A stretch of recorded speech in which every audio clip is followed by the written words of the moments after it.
points for agility. Is this really necessary?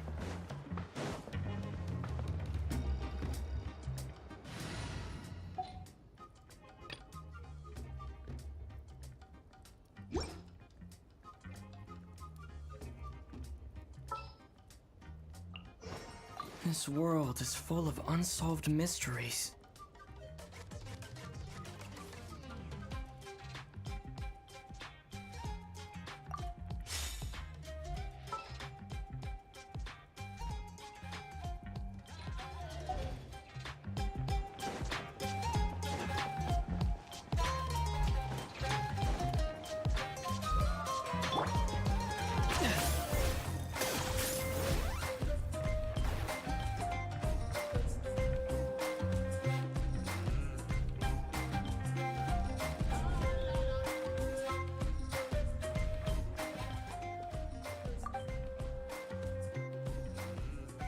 Ah, yes, so I've heard. So young, and yet you've already got quite the reputation. Wait, are you Outlanders? Yep, we're travelers who just arrived in Natland not too long ago.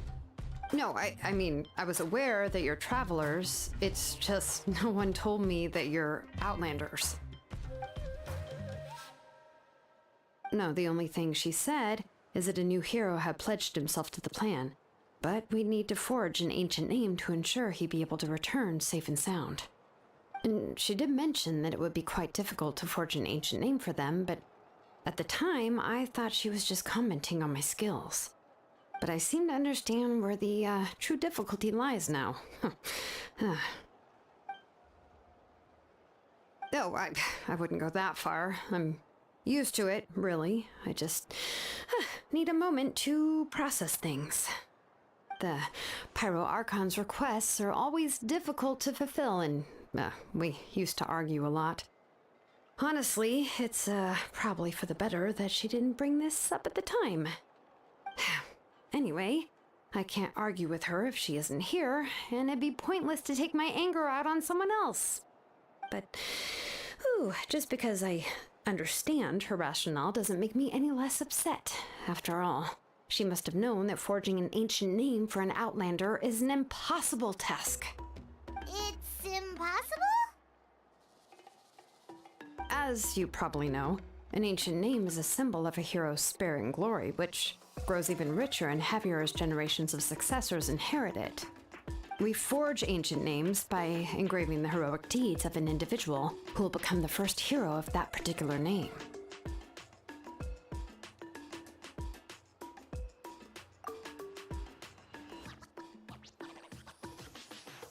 But they were all performed outside of Natland, correct?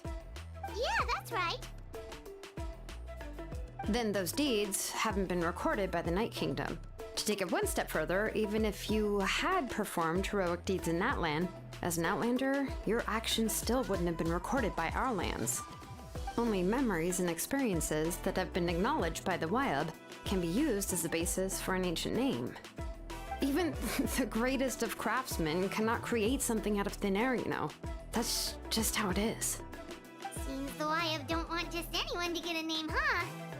Malika, of all people, should know better than anyone, yet she's still entrusted the task of forging the ancient name to me. Oh, Paimon gets it. Nobody's happy being asked to do the impossible.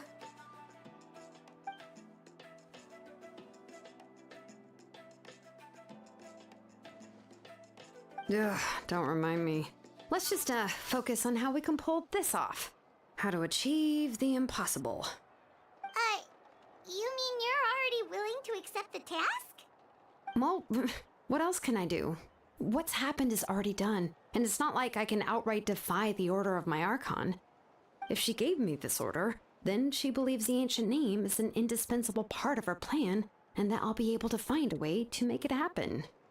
In other words, the order is an affirmation of my abilities. Whoa, not only has she accepted the task, but now she's looking for silver linings?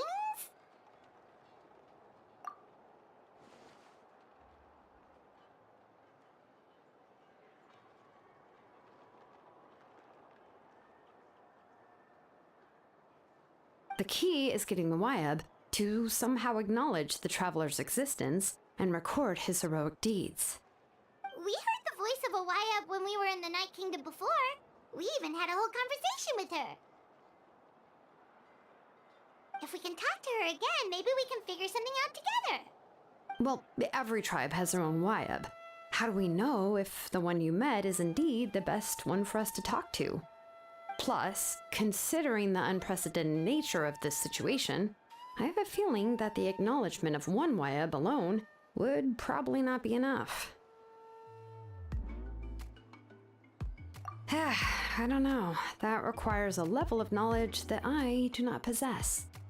We need to find a consultant who's an expert on all things Night Kingdom and Wayab. The first person who comes to mind is Lali at the Masters of the Nightwind, the one we call Granny Eats Talit. Oh, we've heard that name before. We used her Spirit Speaker Stone to find Kachina's ancient name. A person who can make something like that must be pretty impressive. I'm unsure she'd be able to help. Still, she's older now and quite eccentric. It's hard to even book a meeting with her, given that she's constantly holed up in her room and doesn't like to be disturbed. I've heard that to get her help, you have to be extremely patient with her and know how to keep her spirit up. I hate to break it to you, but... Huh. Why is that? I mean, didn't she already help you before? And you even managed to save Kachina. Well, yeah, at the cost of her Spirit Speaker Stone being split into two.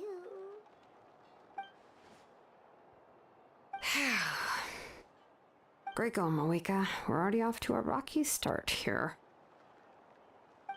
In that case, I guess your only option is to try to emphasize that this is an important order from the Pyro Archon. Hopefully, Lali would still want to show respect to the Archon. I'll also write you a letter on your behalf. If you can find someone to deliver it and mention some good things about you, then that should help too.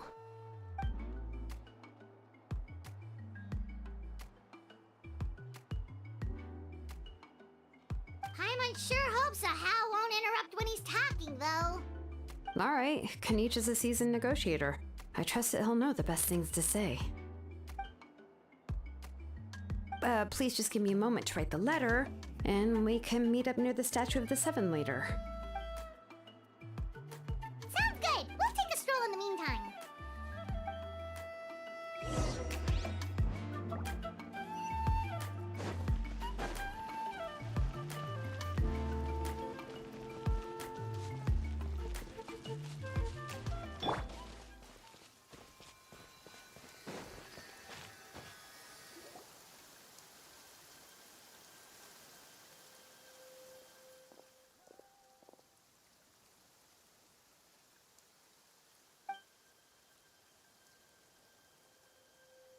I'm sorry to put this on you, Kanich. It's just that you're probably the only person who knows how to deal with her.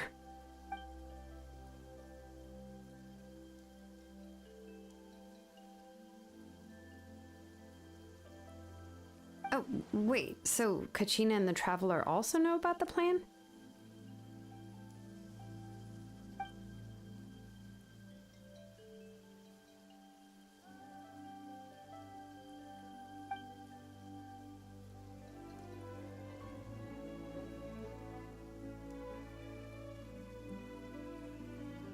Right. She mentioned there are 6 heroes and that Shilonen is one of 4 that have already been acknowledged. Oh, well, then I suppose there's no need to keep any secrets between us. Having companions walk by your side is perhaps the best solace when facing such a bleak reality.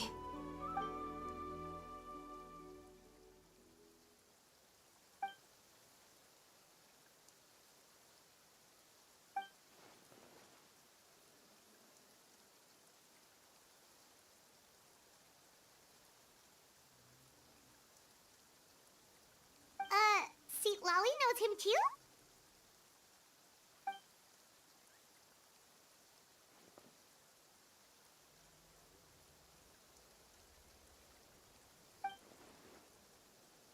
Given how the Masters of the Nightwind love to babble about dreams and revelations, they're already a pretty strange bunch to most. I've never met Auroran, but If they consider him the odd one, he's got to be pretty far out there. Huh. Makes sense. But Paimon wonders how Seat Lally could be the first one to notice Auroran's disappearance if she spends the whole day in her room.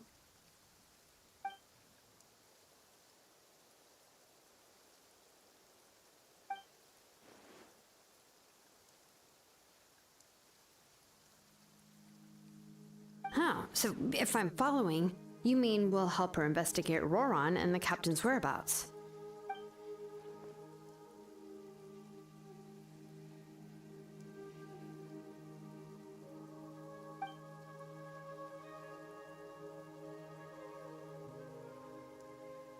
Yeah. Plus, we kind of owe her one anyway to make up for breaking the spirit speakers down. Ah, this is a pretty well thought out plan, as expected of Molly Poke Nietzsche. Then, yeah, I'll leave my letter to you. Let's hope Seat Lolly can meet at the stadium in 2 days.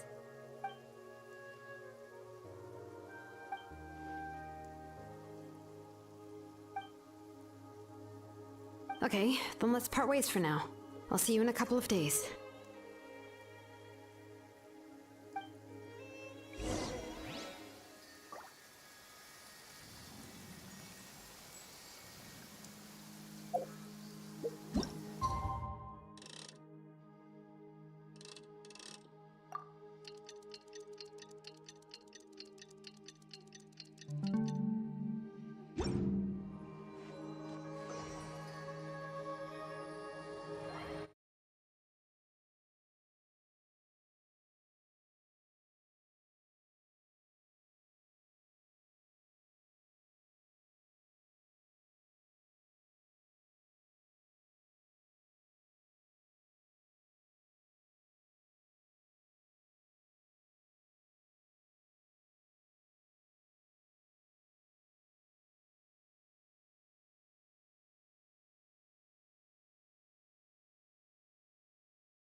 Oh, it's time to meet up with Shilonen. Let's ask her how things have been going.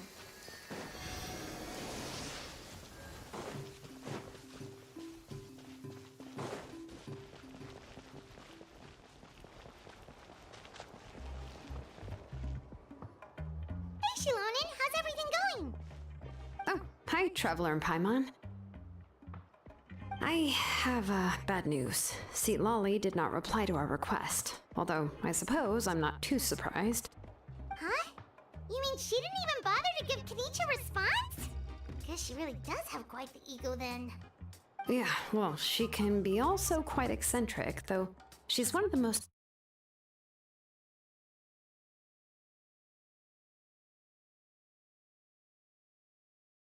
not deigning us with a response. But let's go to the stadium and see if we can meet her there. If we do get a chance to talk to her in person, we can still try to work something out. That's true. Let's go!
anybody. Seems she's just not gonna show up, huh?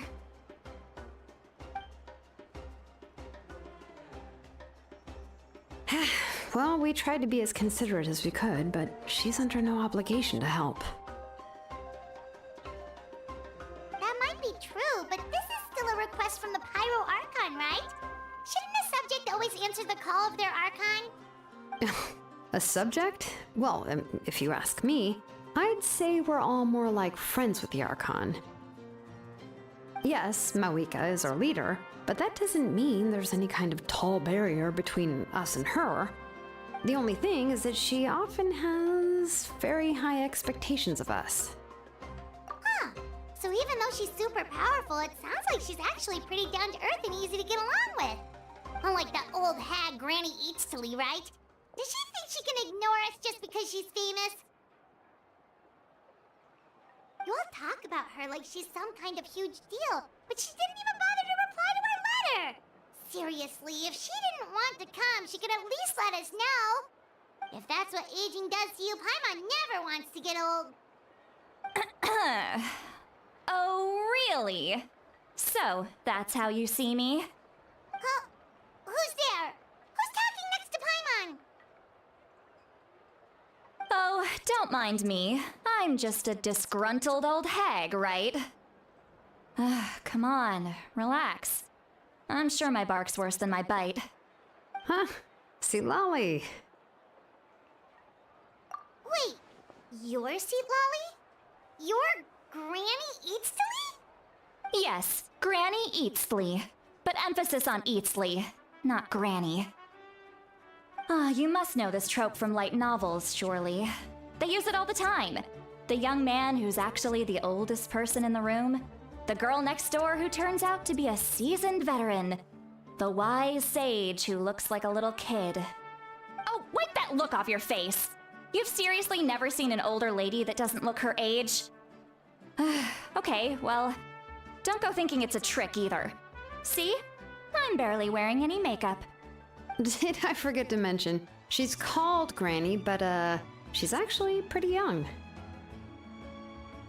It was an honest mistake. I guess we've just gotten used to it. I'm sorry. So, how old are you actually? What? How dare you? Don't you know it's rude to ask a lady her age? Paimon really didn't mean to offend you, it's just that your case seems really unique. Oh, Paimon just wanted to apologize, but now she's putting more and more of her foot in her mouth. Really, Paimon just got a little mad since we thought, well, you were gonna leave us out to dry. It was my idea to invite you here, Seat Lolly. So if you're upset, you can just take it out on me. Alright, I was only joking. I didn't mean to chastise anyone. There's really no need to take all this seriously. If anything, I'm gonna feel awkward if we keep this going. I received Kinchi's letter and was planning to attend this meeting. Since I had already decided to come, I figured there was no need to draft a reply that simply said, understood. Besides, just showing up is the most important part, no? But, of course, it's also natural for people to get held up by one thing or another as they're trying to leave the house. It certainly was a bit awkward to see that everyone else had arrived before me. At first, I was thinking of quietly sneaking over, but since you were already here waiting for me, I started to think about how I should phrase my apology. Only to hear you all talking smack about me. Anyway, that's the whole story. Honestly, it's not like I owed you an explanation anyway.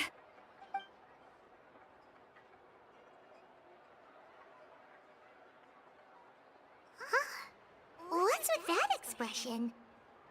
Was she feeling embarrassed just now?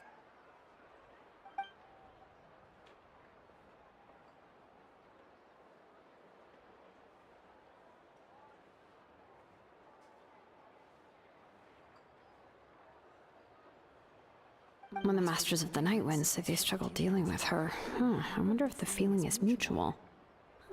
She seems to be pretty awkward herself. Everything she does and says seems a little forced. Anyway, Shilonen, I heard that you require my help in crafting an ancient name. Correct. The situation isn't like anything we've handled before. Let me explain. I see. So Mawika has asked you to forge an ancient name for an Outlander. Well, that would be a first. And you've also heard all about Auroron. I must say, he's always been a good kid. I can't see him joining the Fatui of his own volition. He must have been coerced somehow. Yeah, that's what we came here to ask you. We'll help bring Auroron back if you help us solve the problems of forging the ancient name. What do you think? I suppose I'll just call you Traveler for now. Traveler, come here. Let me take a good look at you.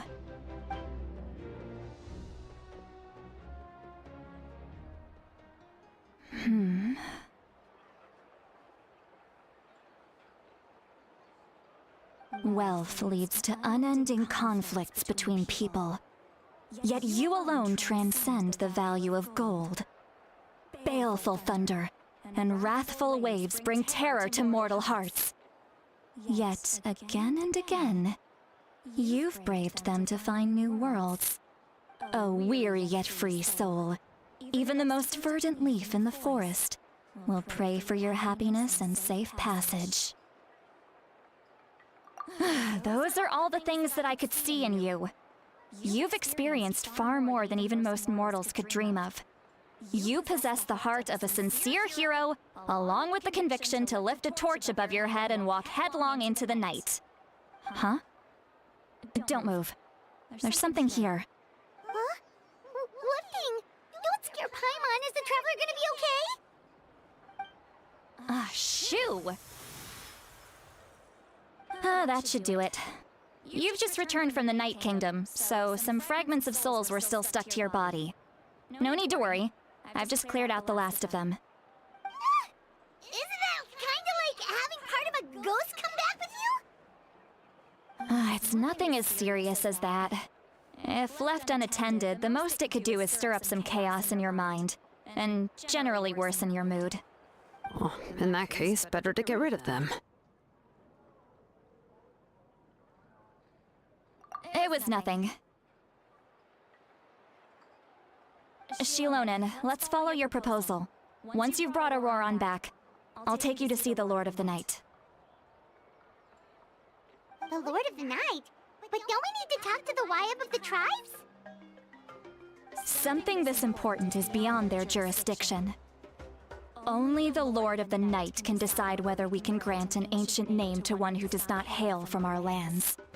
The Lord of the Night is an ancient entity that rules over the entire Night Kingdom, constantly borrowing the power of the sacred flame to combat corrosion from the abyss. Oh, so you're basically saying it's even more powerful than the Wyab of the tribes. Well, that sort of makes sense, being the Lord of the entire Night Kingdom and all. Not exactly. It's not so much that one's more powerful than the other. But never mind. That's not important. It would take too much time to explain. Just listen carefully to what I'm about to tell you. The Lord of the Night is currently in a deep slumber, and we can only communicate with its consciousness while in a trance. In other words, in a dream. But I will need to prepare a few more things if we are to hold a ceremony to achieve the state of the trance. I'll make a list. Can any of you get everything for me? I can go. It'll probably be a long list, so better leave it to someone who knows all the local vendors. Sounds good. Then we'll go with St. Lolly to track down Auroron. Phew, the Fatui are nothing to scoff at, so please, be careful during your investigation. If you need any help, just come find me. Yep, we'll be sure to play it safe.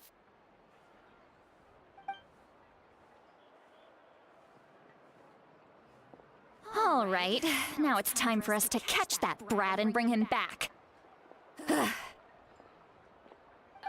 I'm sorry I made you wait earlier. It was actually because I decided to swing by Auroron's place to look for clues. He has always lived alone, and I found a broken jar in his house. There was also something off about his phlogiston aphids, which I assume is because their keeper has been gone for quite some time. And interestingly enough, I saw some slash marks in the house that did not match any of our local weapons. My guess is they were left by Snezhnayan arms. Oh, sounds like the Fatui broke into his house and took him hostage. But why would they kidnap a kid who just spends his days living in the country and raising aphids? He's only in his 20s. What would they want with him? That's not to say that I believe he's totally innocent, of course. Since he's the only one who was kidnapped out of everyone in Natlan, he must have done something to attract their attention. In any case, we'll get to the bottom of this once we manage to get him back here. I'm truly sorry to put you two through all this trouble with me. But please help me get him back. You can count on us! All right, then let's start by heading to where Auroron was seen last.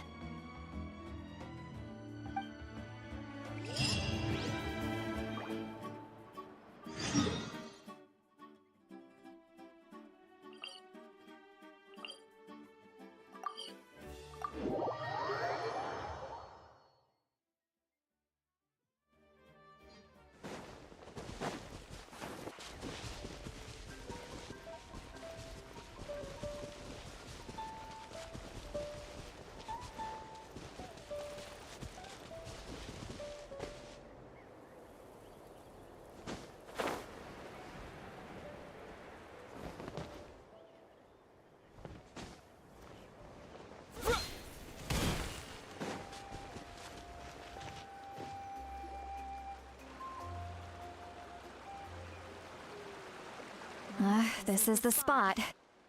An eyewitness claimed to have seen Auroron speaking to some Fatui soldiers here. I don't know how much you're willing to believe me, but Auroron really is a good kid. I see no reason why he'd suddenly get involved with the Fatui. I'm convinced that what the witnesses saw was actually the Fatui coercing him, or perhaps trying to extract information. However, I doubt anyone would believe me, given there are no signs of a fight. Didn't Kanich say that she's a big name in Natlan? Feels kinda weird to see her so frustrated and helpless like this. Auroron? Well, he was left at the side of the road as an infant, and the people of the tribe took him in. You could say that everyone had a hand in raising him. He learned a lot from us, and once he reached adulthood, he built himself a house out in the countryside. He spends most of his days growing vegetables and raising aphids, living off of what he harvests from the garden. He's always been such a good kid. He would even get his friends to deliver whole bags of fresh produce to my place.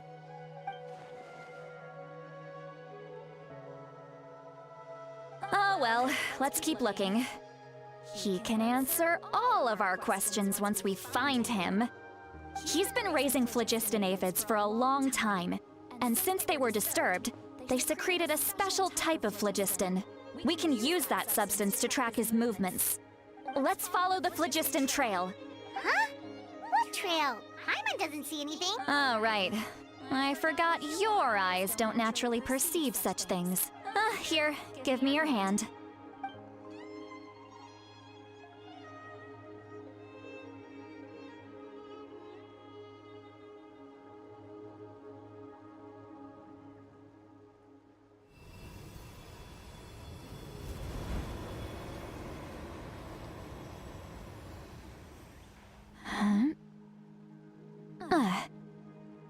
How about now?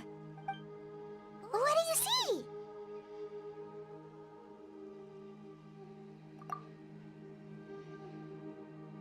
Whoa, Paimon can see it now too! That's right. I used a spell to temporarily transfer a portion of my senses to you. For a short while, you'll be able to see the phlogiston too. Wow, you can even share your senses with us? First time Paimon's heard anything like that. It requires a very rare spell that most people aren't adept at. But don't worry, it's a cinch for me. Between the two of you, it seems the Traveler's senses are a bit stronger than Paimon's. When I held your hand just now, I could sense that you've got a great affinity for phlogiston. You're extraordinarily gifted. Anyway, we'll need to use our vision now to track down Auroron. Good luck, you two. Over here, this way! See, Lolly might say a lot of deep and confusing stuff, but this spell of hers is really something. What was that? What does she mean by deep and confusing? As far as elderly shamans go, I'd say that I'm already pretty easy to talk to. Is there any other old hag who's as fluent in the language of the youth as me? But is my way of speaking still not trendy enough? I've already tried my best to match their speech patterns, but given the looks on their faces just now, or perhaps I'm still not fashionable enough? But that can't be, right? Ugh. Don't tell me they're still getting the impression that I'm super old-fashioned. Huh?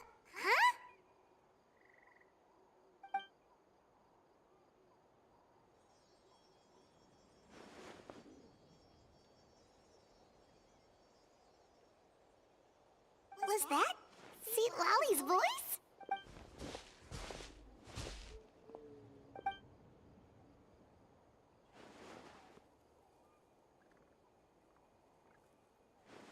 Now that I think about it, it's a good thing I found some helpers this time.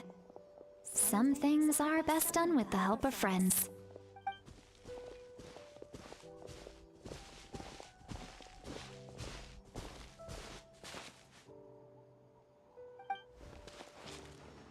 Oh? They appear to be feeling quite confident. Looks like our work will go smoothly.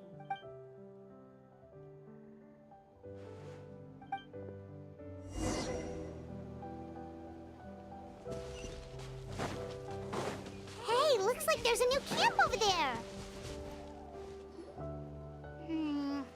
Yep. Judging by Paimon's experience as a guide, it definitely looks like people set up camp here. Wait. The phlogiston here is a bit odd. Let me see. Paimon sees a small shape here. Could it be some sort of symbol? This is a distress signal for the Masters of the Night Wind. Only someone from our tribe would recognize it. So Auroron was indeed being threatened. We've got to find him, fast. Leaving such a subtle mark implies that he was trying to be discreet. In other words, he was probably under the Fatui's watch. If they notice us, we can just charge in and fight them to the death.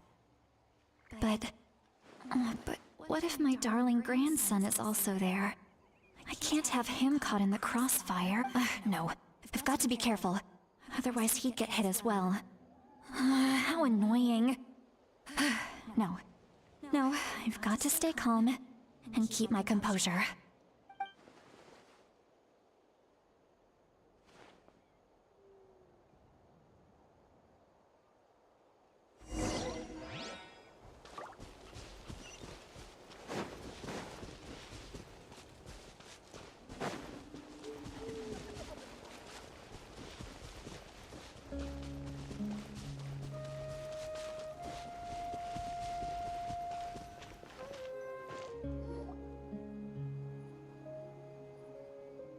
There are traces of people staying here too.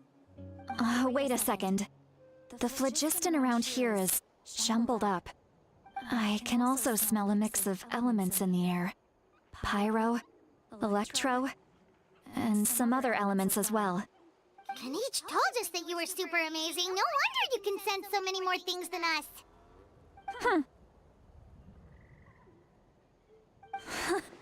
It's about time that little brat said something nice about me. There are signs of a struggle here.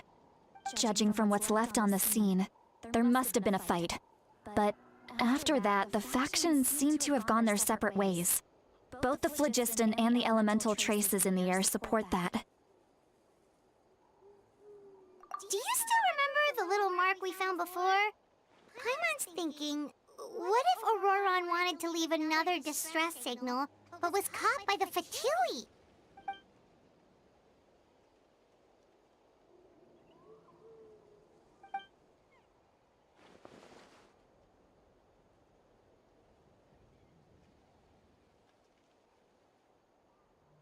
Given there are two signals leading from here, we should split up as well.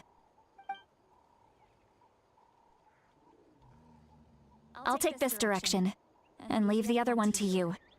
Let's meet up again later.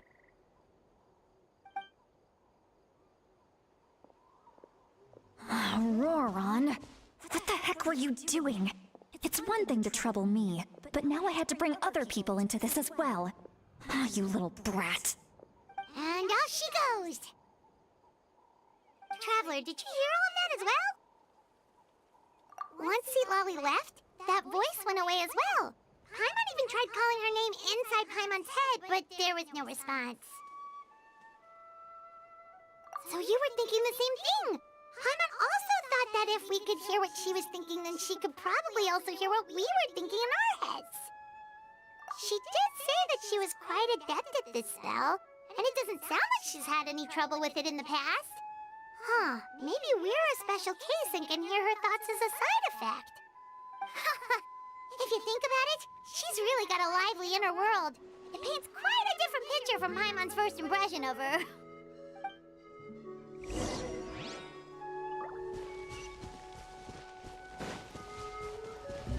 Okay. Paimon sees some traces here. Let's follow them and see if we can find anything up ahead. Okay.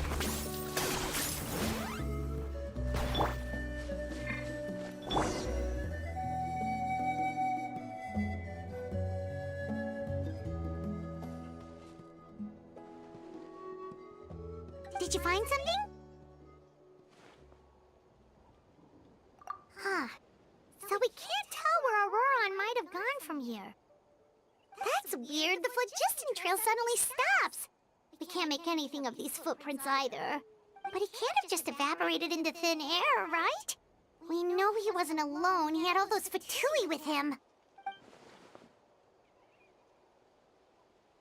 So, you can hear the sounds of the wind from beneath the earth.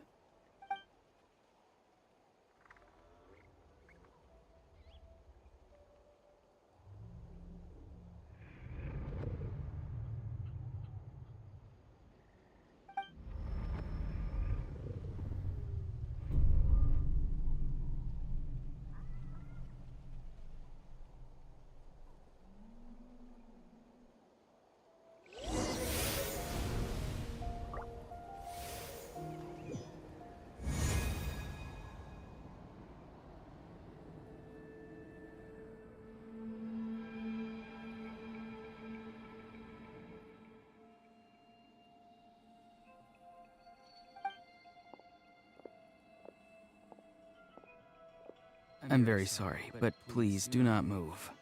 I have no desire to hurt you. I apologize that our first meeting has to take place like this.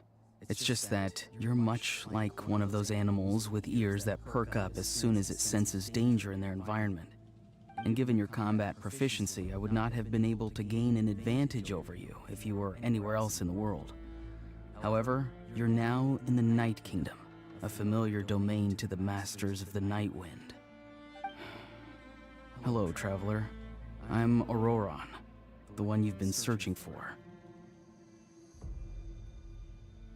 Ah, the Fatui's custody. I see. So even Granny has told you that I was coerced by the Fatui.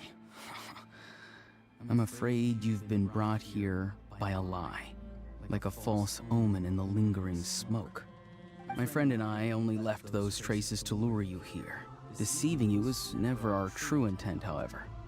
It was simply the fastest and most feasible way for us to set up a meeting. Greetings, traveler from afar. Be careful with this, traveler. His soul is temporarily restrained by us, and it appears to have become more fragile in the process. It's taking all my concentration to hold on to him. It was I who tasked Auroron with leaving the traces to lead you here, and I who used the Master's ritual to bring your soul to the Night Kingdom. I've heard much about you from the past encounters you've had with my colleagues. Given the present situation in Natlan, I would like to sincerely request a formal meeting with you, in person. I will use the opportunity to explain my goals and motivations to you, as well as why I mistrust Malwika, the Pyro Archon. I believe there is little reason for you to blindly follow her plan. If you would like to hear our intel, then find us to the east of the stadium. But remember, not a word of this to anyone. I would like to avoid any further conflict. You will see me again once you return to reality. No matter what I say, please, help me keep this a secret. This is all to avoid dragging Granny into this conflict.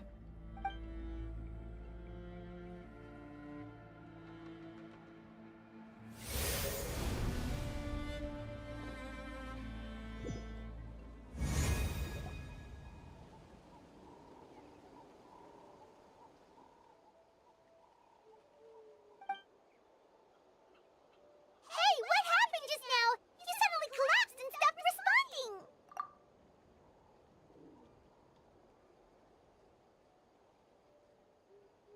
Hey, why are you sitting on the ground?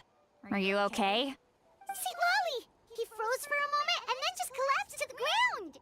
Could it have been those leftover remnants from the Night Kingdom? Do you have any itches or pain anywhere? Don't worry. We can take a short break. Sorry, I know I asked for your help. But had I known you were feeling unwell, I wouldn't have taken you on this trip with me.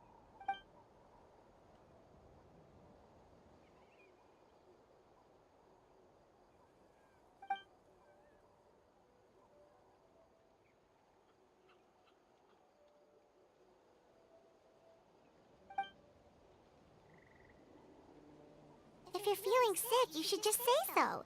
See, Lolly should be able to, exorcise any ghosts or weird stuff that you picked up in the Night Kingdom.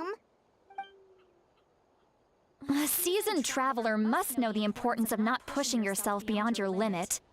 If you need anything from me, just say the word. In any case, let's take a bit more time to rest now.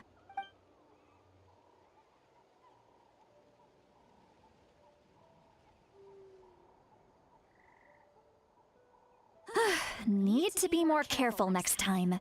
Feeling better yet, Traveler? All right, let's get ready. I followed my phlogiston trail earlier to a stronghold guarded by soldiers. I have a feeling that Auroron is probably being held inside. Oh, so it's close by. Then let's head over right away. Well, I recruited you to be my helper, which means we're in this together. Like the wind and the clouds. We either move as one or not at all. But if you want to make it up to me, then just be sure to fight extra hard when the time comes.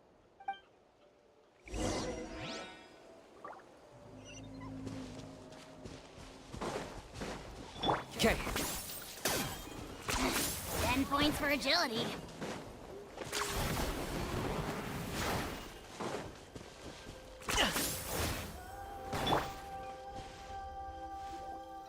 Look over there. Huh? I don't think she sees someone in the middle of the camp. That's Auroron. So he really was taken by the Fatui.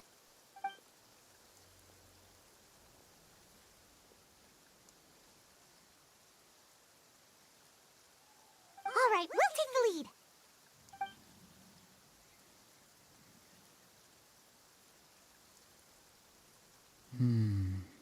Hey, quit daydreaming. Don't you have work to do? I cannot see the sun. What? Without the sun, I cannot see the truth. You are currently blocking the light, so I must beseech you to move aside. Okay, Mr. Philosopher. That's enough mumbo-jumbo. Wow. I'm going to rip that guy's head right off. See, Lolly's struggling to control her temper now. Are you ready? Let's go kick their butts. On my count. 3, 2, 1! Still trying to resist? You've got no idea who you're up against.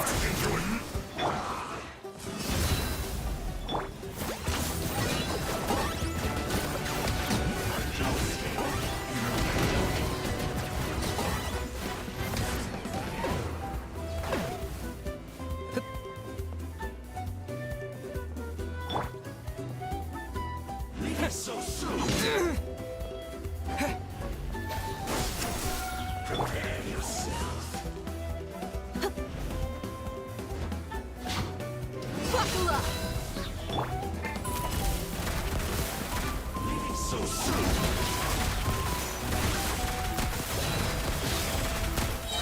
No escape. I got him cornered.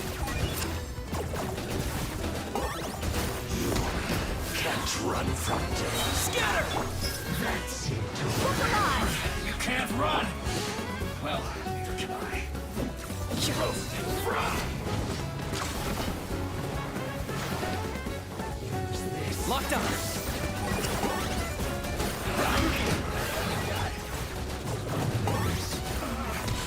Looks like I went too far. Auroron! Granny. Paimon knows she's called Granny Eatsley, but it's still kind of weird hearing someone actually call her Granny.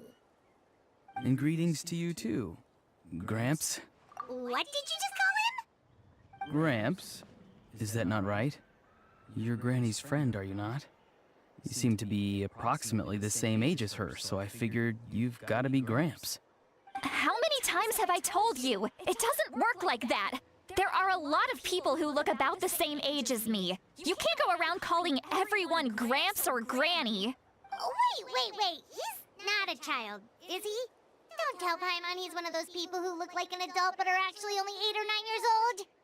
Oh, your words have pierced my heart like a thorned vine. Given how hard those thorns are to remove, I may just need to find a pair of tweezers. Why are you so upset? You can just say yes or no. Of course I'm not a child. It's just Granny always taught me to show gratitude where it's due. And since the Masters of the Night Wind raised me collectively, I basically see everyone above a certain age as an elder I should look up to.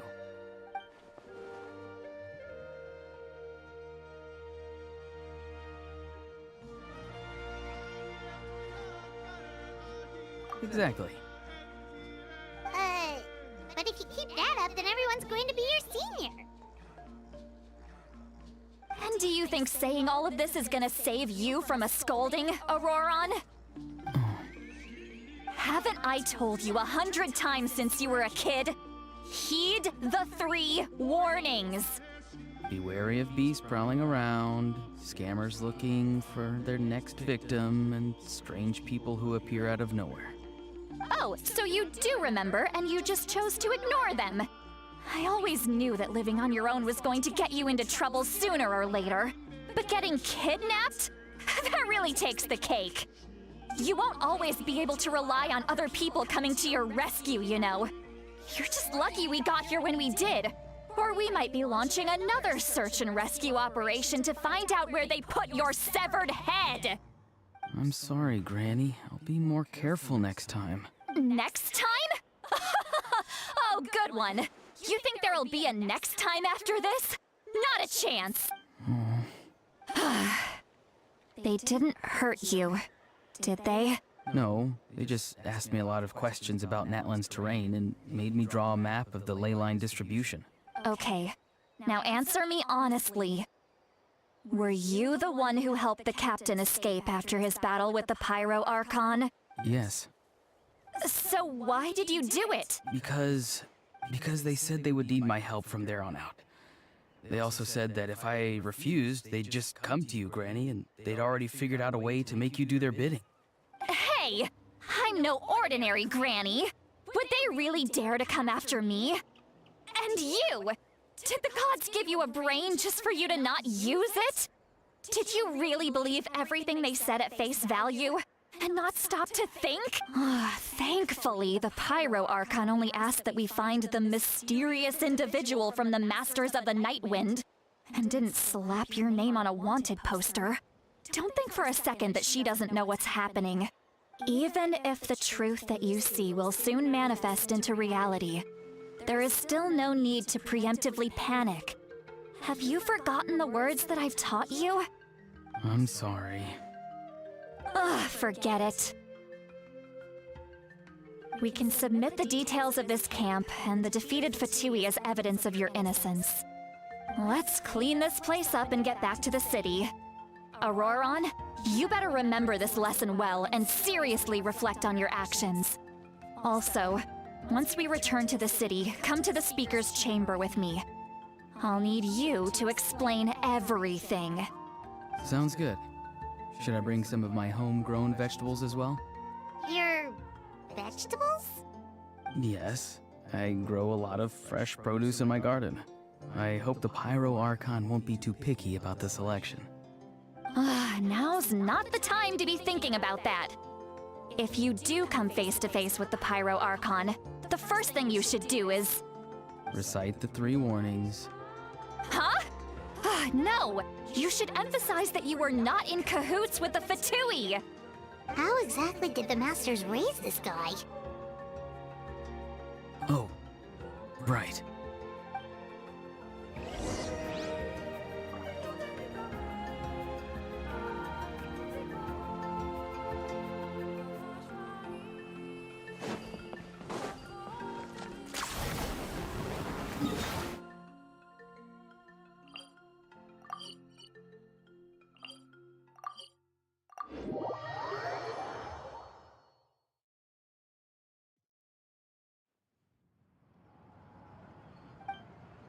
I see.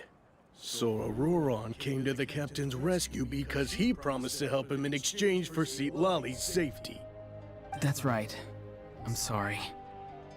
Now that you know Auroron was only trying to protect another member of his tribe, could I ask you to petition the Pyro Archon for her forgiveness? We'll give her a full report. We'll let you know once she's reached a decision. Will I need to stay here?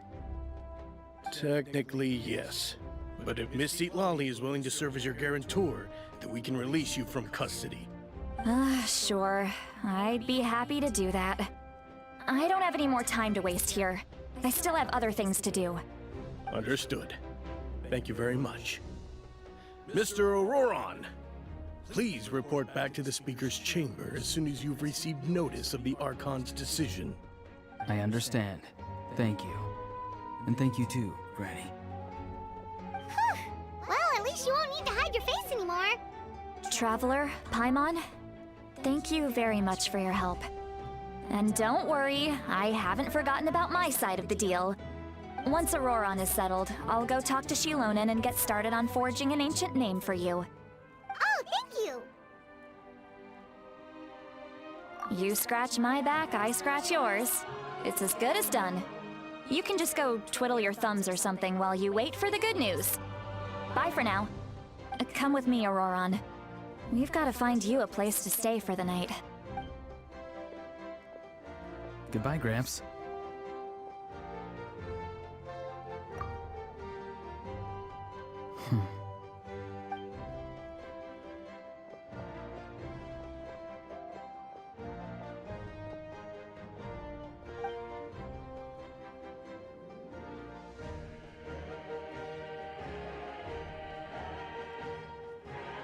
We're finally done.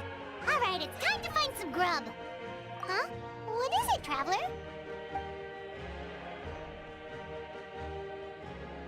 What? That captain? Sorry. Paimon just didn't see that coming. So you really saw him in the Night Kingdom? And he didn't attack you? Oh, that Auroron. What is he up to? He sounded earnest enough just now. Paimon would have never guessed anything was happening. All that stuff about protecting Seat Lally and being forced to help the Fatui, when he's actually been a willing accomplice all along. Yeah, you're right. Still, Paimon appreciates you telling her about this.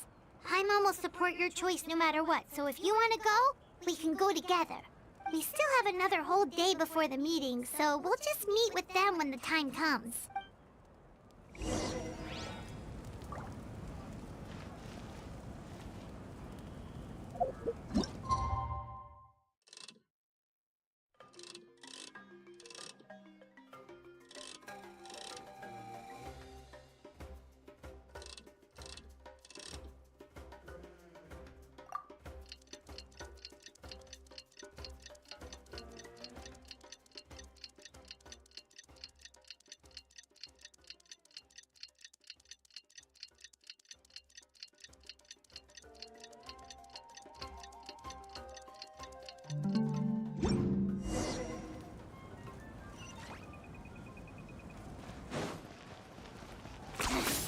Points for...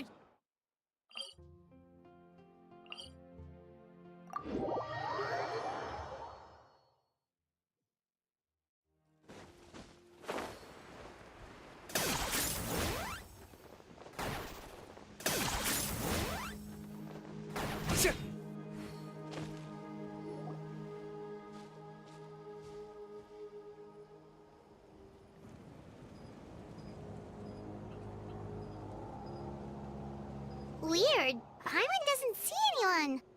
Oh, please don't let this be a trap.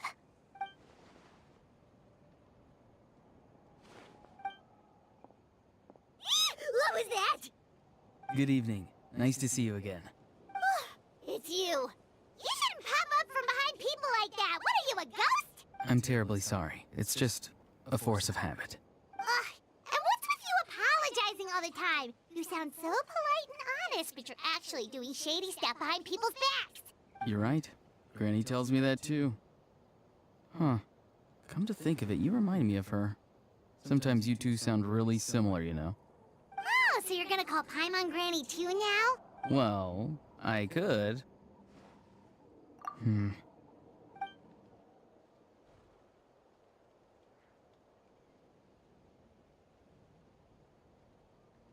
It's all clear. Over to you. Excellent. The fact that you showed up proves that I was right about your character. Yet, there's been a lot of talk about you. Child told me that you're passionate about the unknown and willing to take risks. Rather than facing you as an enemy, I would much prefer to bring you to my side. If we allow the current state of things to continue, we will inevitably clash, and that's a scenario that I'd very much like to avoid. I've long heard of your exploits across the nations. Though you have crossed swords with my colleagues many times, I know that you are by no means an unreasonable person. And once you've learned the truth that the Pyro Archon Malwika would never willingly share with you, you may just find it in your heart to consider my proposal. I assume you've already been informed of the Pyro Archon's plan. In order to defeat the Abyss and save Natlan, she still needs 2 more heroes to appear. Wait, how did you know that? Never mind. Guess that's not important now. I've long kept a close eye on her plan.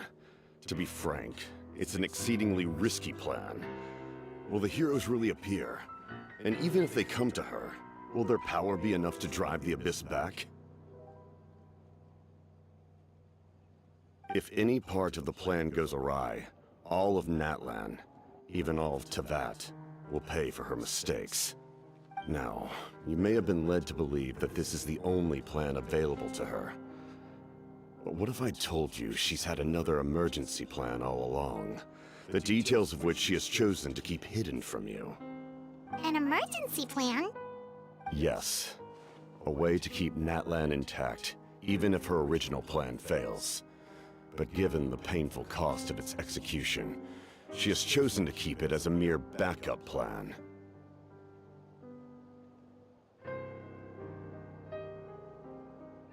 Whether this stems from hesitation, fear, or even naivete, I cannot say. But Natlan cannot afford to wait until she comes to her senses.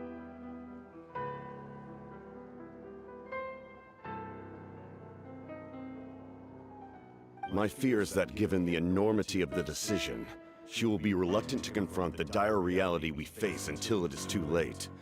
There will be no time left to execute the backup plan, and all of Natlan will be lost to the abyss.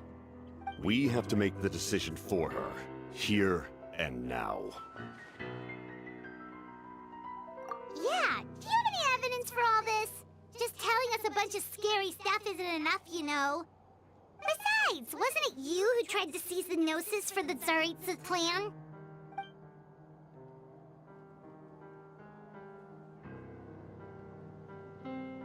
I knew you'd be clever enough to see. That's right. I did not seek the Gnosis for the Tsaritsa. Since I was defeated in battle, I must put to rest my thoughts about the Gnosis. But even so, my desire to save Natlan remains unchanged. And now, I have found a new way to solve the crisis. We can implement it immediately if we reach an agreement. Someone's here. Huh? The captain disappeared! Something is rapidly approaching. Oh no. Something? Bad news, chump. It's your granny. See, Lolly? When did you get here? I knew something was amiss after we were separated. Hidden ceremonial tools, an unconscious traveler. I must say, I'm very curious about what you're up to. How dare you go behind our backs like this, Auroron? Colluding with the Fatui? Really?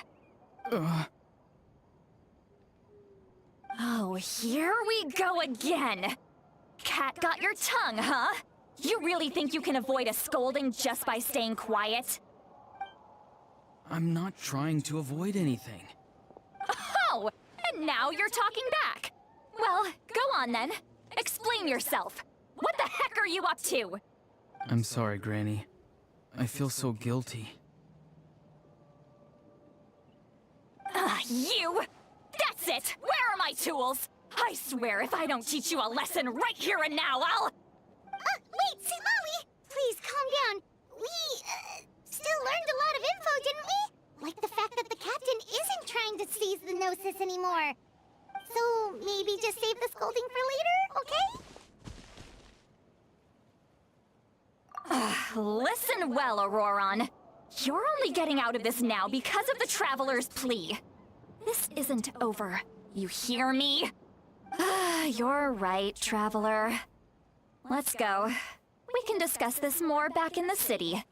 You two keep an eye on Auroron for me, okay?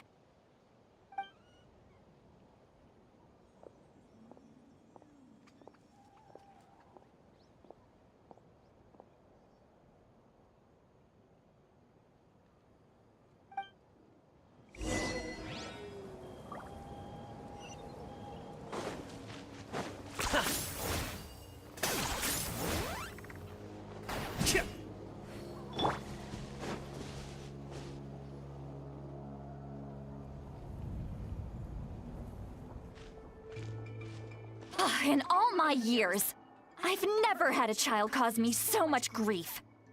Do you seriously not see what's at stake here? You've got a head on your shoulders, Auroron. Use it! Why did you help the captain? And I want the truth this time. No answer? Think you're being smart? Then let me ask a different question. What does the captain want? What is his purpose in Natlan? Really? You're just going to stonewall me?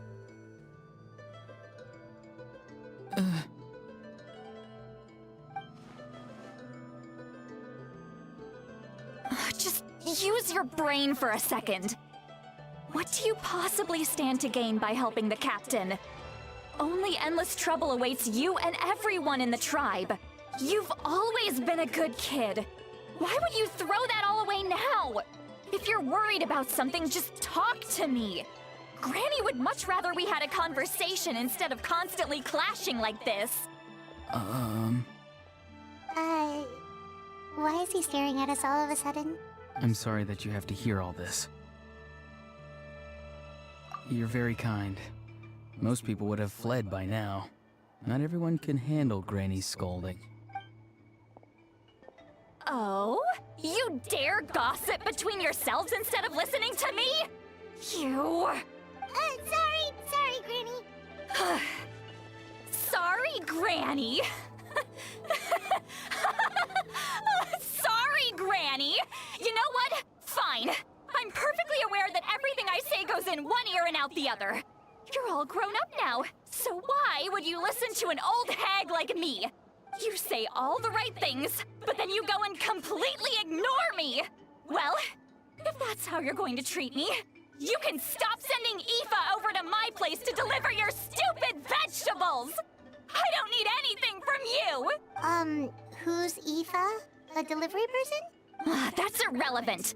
The point is, he hangs out with this kid, so he must be no good. You kids get to a certain age and suddenly act like you know it all. There's nothing I can say to get through to you. Auroron, if you're still thinking about that so-called duty, then please, just forget about it. The ley lines did not fall to this state because of you. And we've long closed the book on that incident. Seems they've started talking about some kind of tribal history. I'm starting to get lost. That's not it, Granny.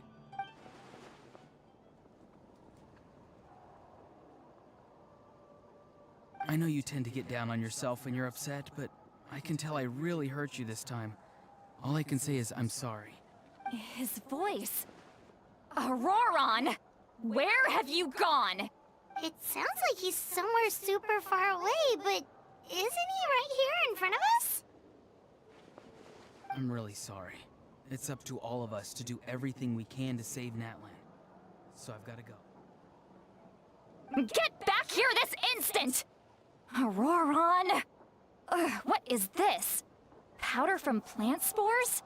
Is that the trick he used? What just happened? How was he able to suddenly get so far away like that? It's a trick of his. If you grind spores into a powder and spray it in the air, it can be manipulated to create an illusion. He pulled it off flawlessly. He must have put a lot of time into perfecting it. Don't tell me that's how he's been hunting in the fields these days. Oh, couldn't he have picked up something more useful? Little brat. That's it. The next time we meet, I'm definitely going to break his legs. Whoa, that's a little extreme. But still, why does he feel like he needs to run from us? If his goal is also to protect Natlan, then can't we work together? I'm sorry for interrupting your conversation with them earlier. But even if you'd been able to hear them out, there's no guarantee you would have gained anything substantial. Auroron probably did everything he could to get away because he knew I'd get the truth out of him sooner or later. Ah, that brat. I swear.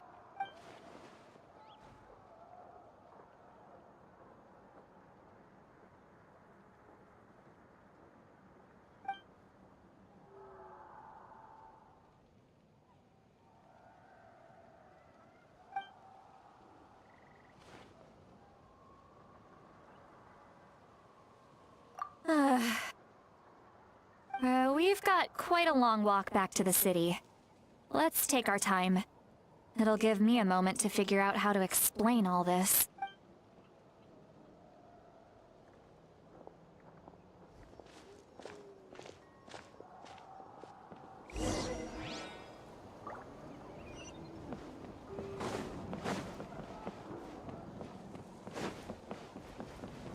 Okay.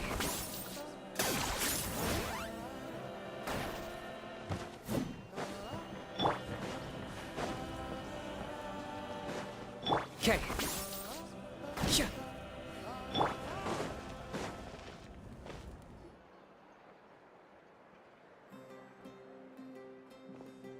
Do you two have some time? Feeling hungry? How about we get something to eat? Oh, right. It's been a while since we last ate. Now that we can relax, Paimon just realized how hungry she is. Then let's go. We can find somewhere to sit down and talk. Food and drinks are on me.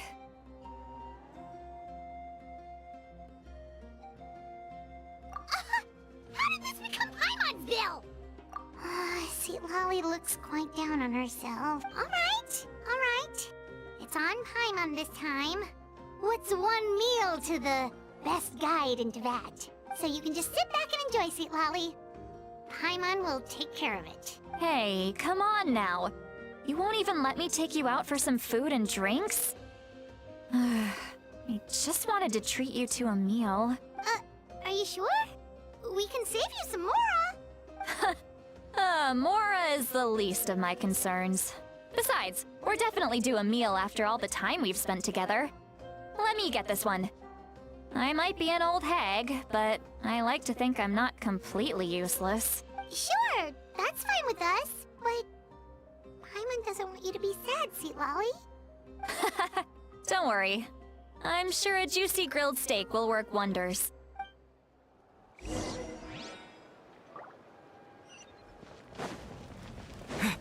Okay.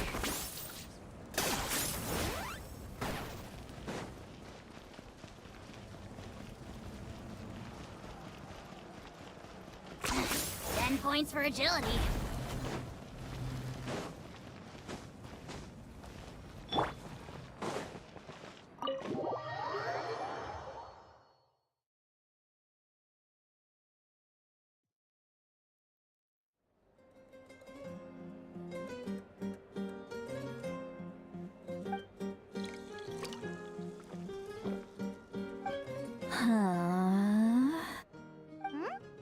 What are you looking at? Do you see two people standing by the door? They look like spitting images of each other. Are they twins?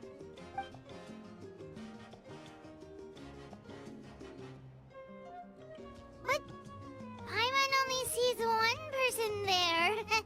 Huh? How could that be? I guess my mind isn't as sharp as it used to be. Give me another bottle, boss! Do you think she's drunk? There you go, miss. Oh my, it's not every day you get to see Granny Itzley here with some friends. Not to mention ones who've made a huge name for themselves recently. Oh, so you've heard of us? Of course I have. Aren't you the ones who saved Kachina and brought her back? No wonder you hit it off with Granny Sitlali. She wouldn't spend time with just anybody, you know. I don't even remember the last time I saw her with a new friend. Wait, so you call her Granny too? Well, given our ages, it'd probably be more accurate for me to call her my great-great-granny. She's one of the most famous people at the Masters of the Nightwind. Most days, hardly anyone even dares talk to her. Huh? Gossiping about me right in front of my face now, are you, Chonka? Oh, please, Granny, I wouldn't dare. I'm just beyond happy to see you bring over some new friends. After all, any friends of our regulars are sure to be great customers too. All right, that's enough. Go on now. I'm sure the other customers would like to talk to you as well. There's no need to keep staring at me. I promise I'll keep my alcohol down until I leave. Well then, you have my thanks.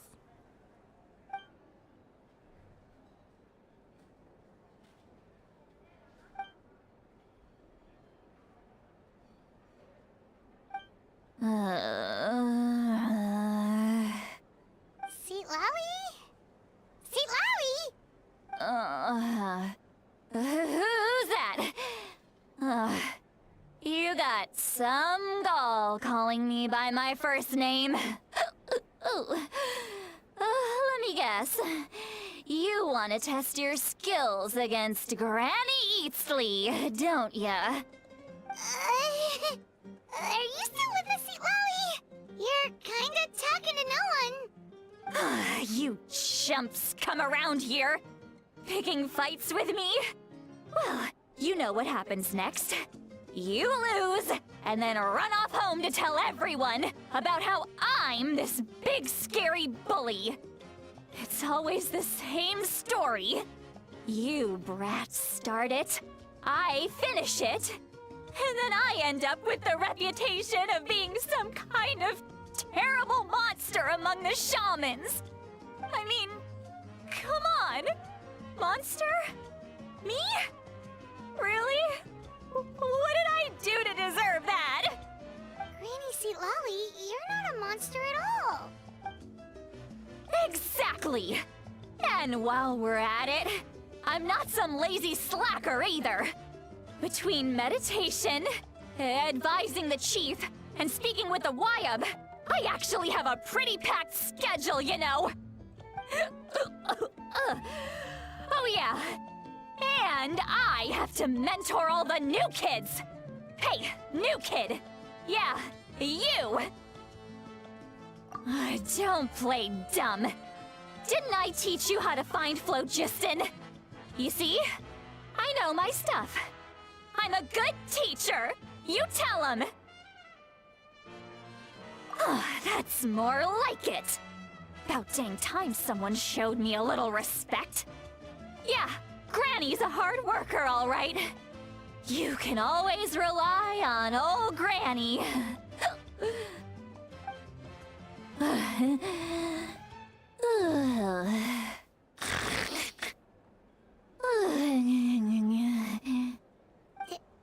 Did she just fall asleep with her eyes open? Oh, jeez. Behind this pitch-black curtain, a chapter of hatred reveals itself. Behind the smoke. The lingering smoke. Ah, she's meditating again. She does this whenever she's had a few too many drinks. Her mind's actually racing at this point. It's quite the opposite of sleep. Is this another specialty of the Masters of the Nightwind? No, I'd say it's an ability that's unique to Citlali herself. While she can easily pick up everyone else's skills and tricks, few have been able to master hers. Warning, warning. Red, the color of danger, has now arisen within that pair of eyes. Huh? Traveler? Paimon? What's wrong? I'm gonna hurl. Hang on, just keep it in. Phew. Okay, it's passed. That was a close one. You had Paimon worried. Paimon really thought you were about to barf all over the table just now. How embarrassing. I'm sorry you had to see me like that. That's never happened before, I swear. I've never thrown up, not once. Are you feeling okay? Wanna take a quick walk and get some fresh air? There's so much that I want to say, but I can't. Why not? Of course you can. Just say whatever's on your mind. Please, Paimon, it's not as simple as you think. We've only known each other for a few days, right? What would you think of me if I were to start dumping all of my complaints on you after we've only just met? Oh, Paimon gets it. You're hoping that we wouldn't think less of you no matter what you're about to say. No, that wasn't my point at all! Seriously, don't you youngsters know anything about shame? I'm talking about shame! I've lived all these years and still can't get rid of it! Surely, you know the feeling too? Actually, about that. Huh? Tell me what? Yeah, this is as good a time as any.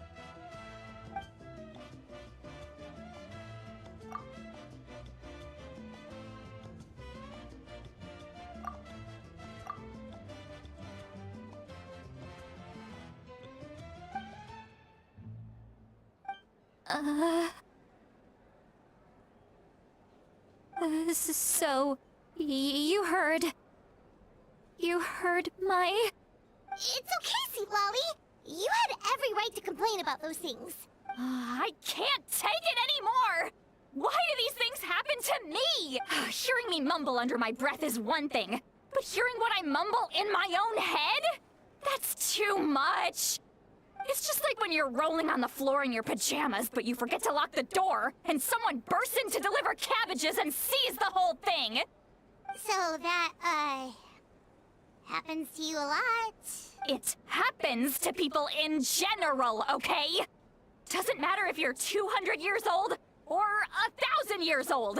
Everyone rolls around in their pajamas sometimes. I was just picking something generic.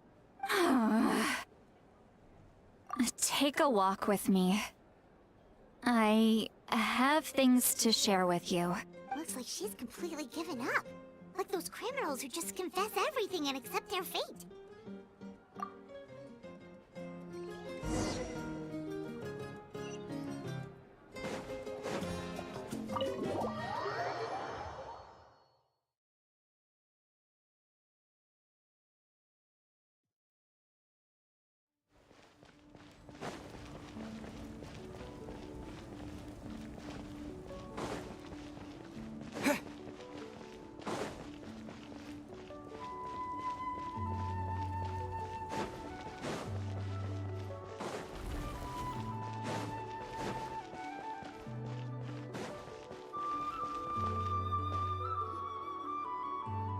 Well, great view, right? I love coming here by myself. Wow, it's beautiful! You're making me want to cry. Oh no, what do we do? Please don't cry! I was an expression, okay? A figure of speech. I'm just... embarrassed. Here you are thanking me. Even after you helped me all this time. Let's just have a casual conversation. It's easiest that way. Really? You don't seem like the kind of person who keeps things casual. Well, I guess I used to be more of a stickler for the rules. And you're right, I don't usually open up to the people of my tribe like this. I'm just an eccentric old hag to them. That story's been passed down so long, it might as well be true. But you're just a regular person. The kids of my tribe would have a heart attack if they heard you say that. Granny Eatsley is a powerful figure. Be careful around her. That's what they'd say. Well, you are powerful. Are they afraid of you? Some are. Others are mad I always come out on top. A few decades like that, and people stop knowing how to deal with you. What about you? Are you scared of me? We don't find you scary at all. That's because you're not from my tribe. You don't know how many delusions of grandeur I've destroyed just by existing. I make people realize that no matter how hard they work, they'll never become a living legend like me. Oh, not to brag or anything. Maybe it's hard to believe. Just pretend I never said anything. We believe you. Shilonen has full faith in your abilities, and Auroran didn't seem scared of you. He thinks of you as his granny, right? Yes, but Auroran's a special case. Mawika already told you about her plan. And you've given so much help to Auroran and me. You deserve to learn the full truth. Auroran's not like other people. As I mentioned, he was abandoned as a child. The reason being, his soul is incomplete. The Masters of the Nightwind view this as a bad omen, capable of bringing about illness and misfortune. No one knows who his parents were. He was just left on a rock in the wilderness. It's a miracle he wasn't devoured by some wild beast. The Masters of the Nightwind believe they can see human souls, and in Auroran's incomplete soul, they saw a possibility for Natlan. A possibility to turn Auroron into a vessel for lost souls. The ceremony would allow lost souls to gather within him. Auroron would then be sent to the Night Kingdom to return the souls to their rightful place, strengthening the ley lines and completing the ceremony. Wait, that doesn't sound right. Now you see the problem. When damage occurs to the Night Kingdom, the souls held within disperse and remain adrift, unable to find a way back to the ley lines. This loss of souls damages the Night Kingdom even further. The ceremony can send back countless souls at once, which would benefit the Night Kingdom and the souls themselves. Of course, the vessel, Auroron, would be sacrificed in the process. I wasn't surprised the chief at the time came up with the plan. The ley lines were already in a terrible state. A suitable candidate for the ceremony appears, and now you have the chance to make things better. Of course you're going to take it. When the chief asked for my opinion, I didn't give my approval, but I didn't object either. So they went ahead with the ceremony. It failed, and Auroron escaped with his life. Pathetic, isn't it? By not objecting, I basically gave them the go-ahead. Maybe they didn't have my explicit approval, but it's not like I did the right thing. If the ceremony was successful, Auroron would probably be dead. Of course, in my tribe, death is rarely something to fear. But what kind of message would we be sending by sentencing a newborn to death? By using a human life as a tool? It's not right. So, when I learned the ceremony had failed, I was ashamed by my inaction, and absolutely relieved by the result. The plan was never a secret. Or, I guess I should say, there was no point to keeping it a secret. A simple investigation from Auroron would reveal everything. Everyone thought he would be happy he survived, and he never really said anything to the contrary. But just as I was about to put all of it behind me, he asks this question. Would Natlan have been saved if the ceremony succeeded? Wait, but it's not his fault. He knows that, but he still feels guilty. Auroron has a strong ability to perceive souls, more than any of us. He understands just how dire the situation with ley lines has become. Maybe he chose to work with the Fatui because he still thinks he owes a debt to Natlan. I can only imagine what they told him. Traveler, didn't the captain say he found a way to solve the crisis? Maybe that's what brought Auroron into this. Anyway, we can't just let things go on like this. We have to convince him to come back!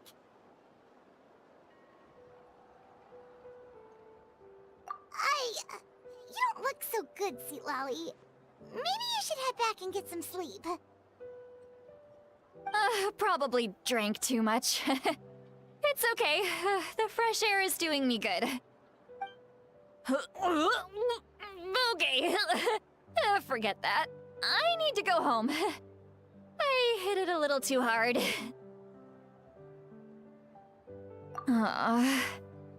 You've helped me so much already. How do I even begin to thank you? Hey, we're friends, aren't we? Besides, you already said you owe us a favor, so you don't need to worry about us. Good point. Well, I'll go home and get some sleep. We can figure out our next move in the morning.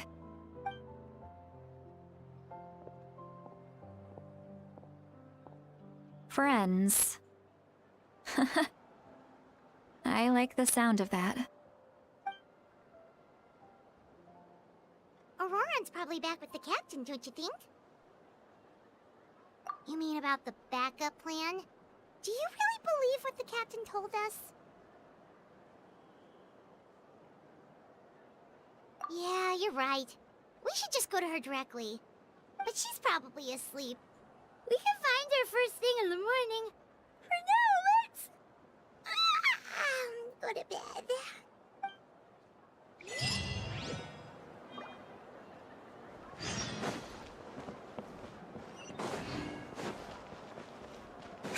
Okay.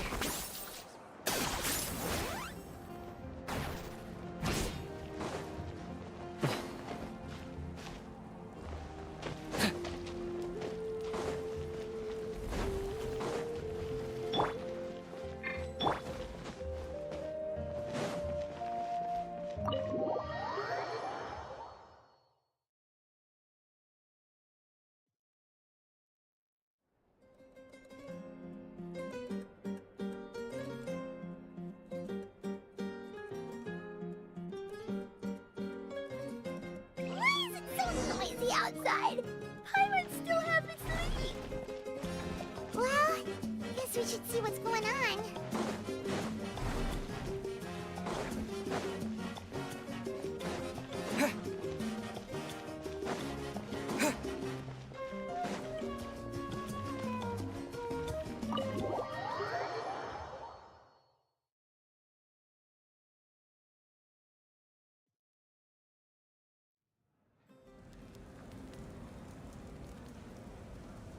Ah, you're already here.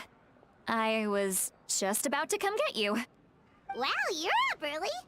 That's impressive, especially after all the drinking last night. Let's not bring up last night. I'm embarrassed about the whole thing. Anyway, I was also woken up by the commotion. Looks like all the warriors from the stadium are on the move. I heard many areas have been attacked by the Abyss, including the Masters of the Nightwind. I need to head back right away. The Abyss attacked again? Are you sure you can handle it on your own? Do you need our help?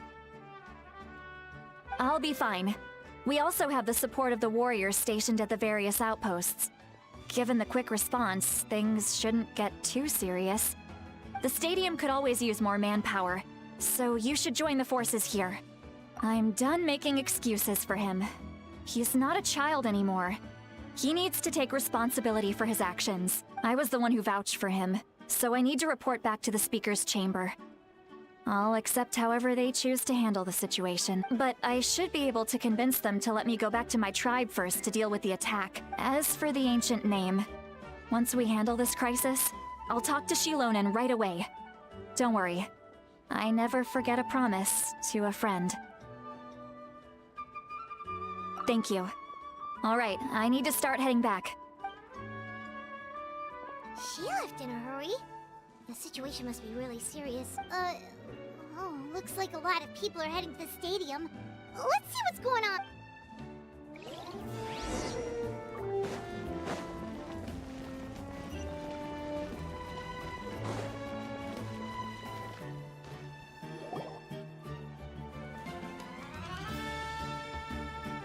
Traveler, over here! Perfect.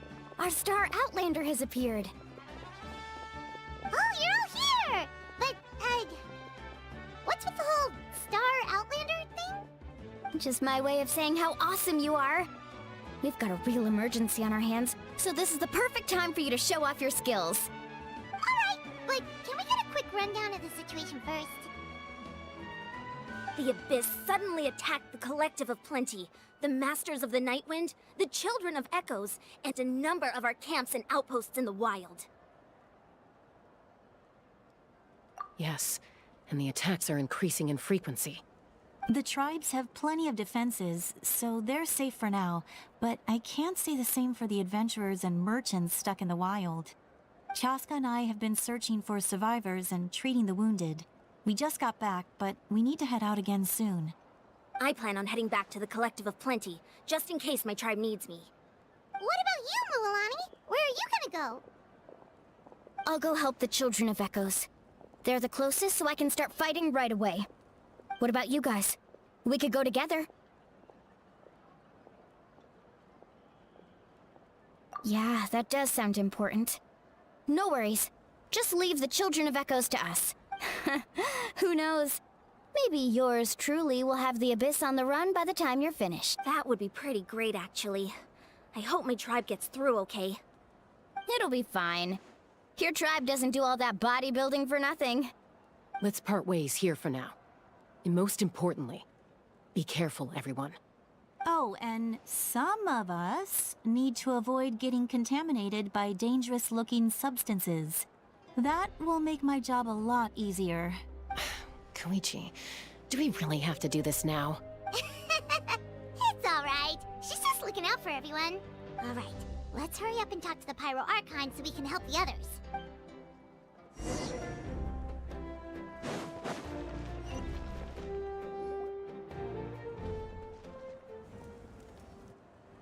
Oh, it's you two. As you can see, things are not looking good right now.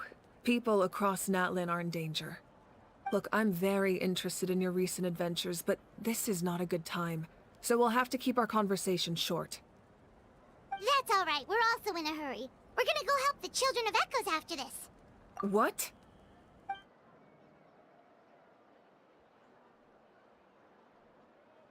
So he thinks my plan is too risky. He thinks I'm being stubborn.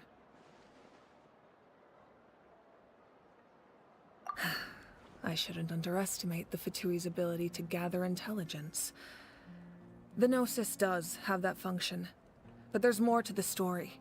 I will answer you honestly, but you must help me keep this a secret. I can use the power of the Gnosis to save Natlan, but it comes at a heavy price. The Gnosis would drain all the souls and memories from the Night Kingdom and weave them into a giant net, which would surround the ley lines and protect them against abyssal corrosion. Wait, you can use souls to weave a net?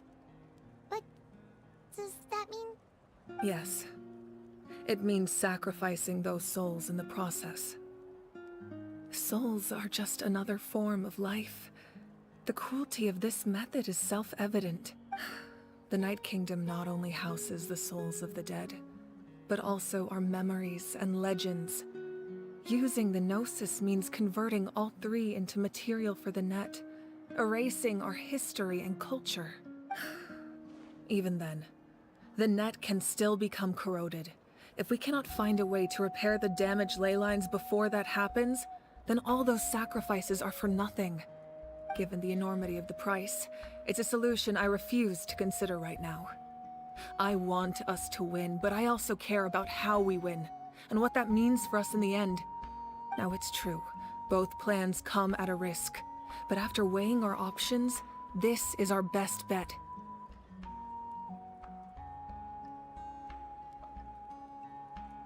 Natlan is unique among the nations of Teyvat. Given the ever-looming threat of the Abyss, the Pyro Archons had to account for the worst-case scenario.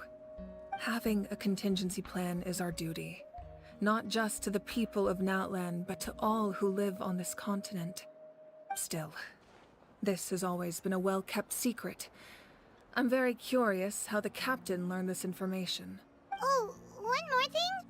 The captain said he found another way to solve the problem.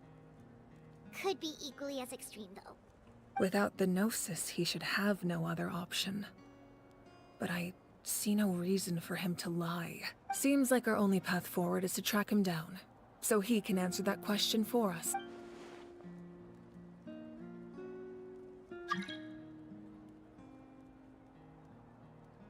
Judging by your expression, you must have doubted me, even if just for a second. Not even a little! We would never... Wait, what are you talking about, Traveler? Just as expected.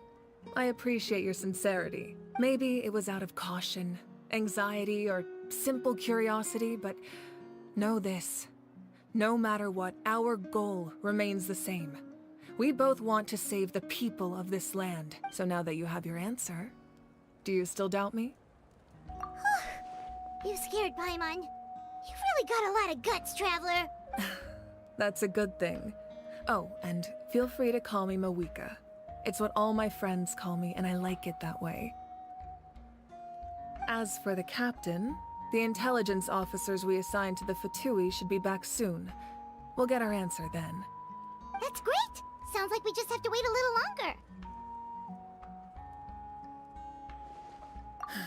Not just yet. Even though the Abyss is attacking several locations at once, I'm confident the warriors stationed in those areas can handle it. Don't worry. I just need to finish coordinating our available manpower, then I'll take a small team to handle the difficult locations. Wait, you're going to fight in person? Didn't you give up your power? That's true. I'm far less powerful than a god in my current state. But don't forget, I was an experienced and powerful warrior before I ever became the Pyro Archon. No matter how you look at it, my duty is on the front lines. Oh, now you doubt my strength. That hurts, Traveler.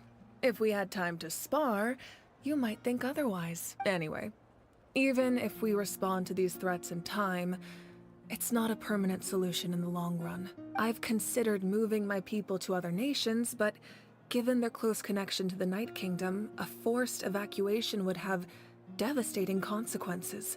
I've told the chiefs of each tribe to strengthen their defenses and advise people against leaving their settlements. Now, I just need to find the right time to disclose the true nature of the crisis to the people of Natlan. Paimon's a little worried about how people will react. Yes, but that won't be the only response. In any case, that's for me to worry about. I'll let you know when we have more information on the captain. All right, we should head out. Maybe we can join up with Moani. She keeps... No need to worry about me.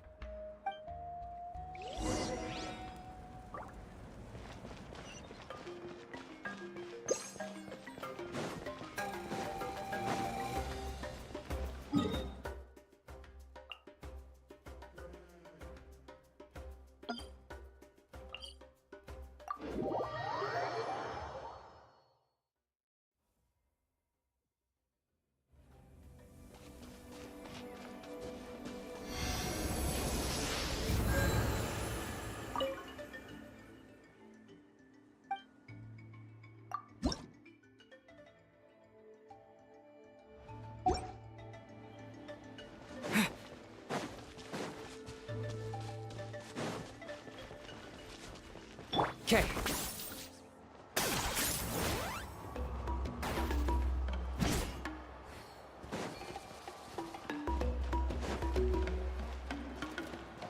Are you running away?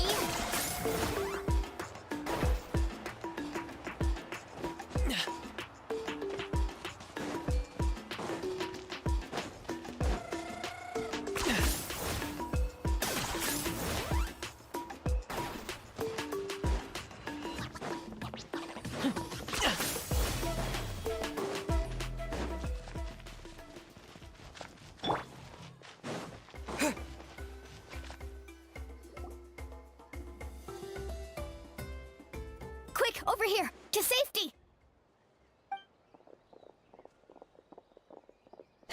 Kachina, how many people do you have left?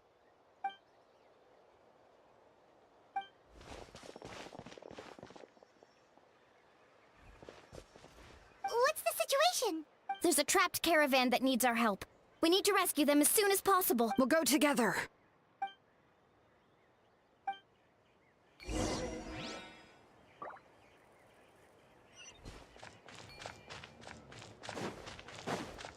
Okay.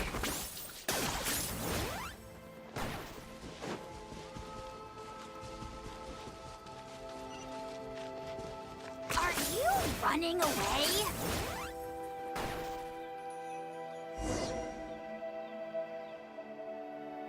Stay safe. We've got this.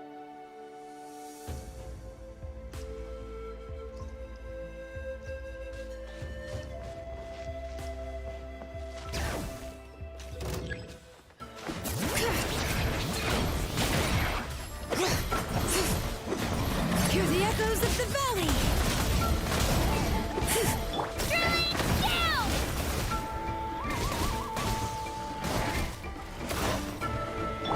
Check this out. That's the last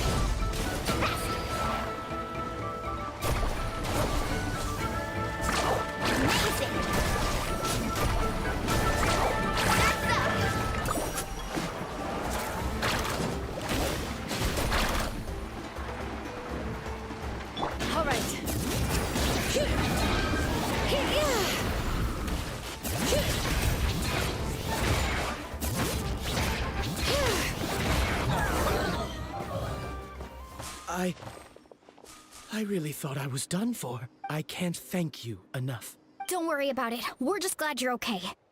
Let's see. Your goods look fine too. Guess the Abyss isn't after Mora. That should be the last abyssal pylon near the Children of Echoes.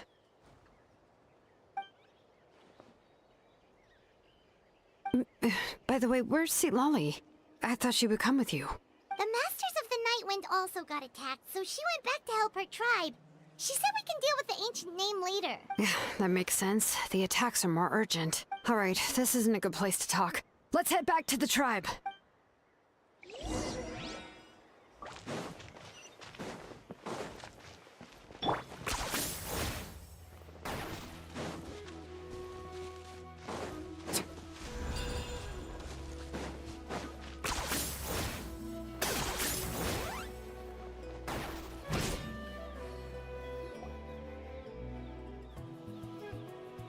Looks like a few people were hurt after all. Oh, I should have got here sooner.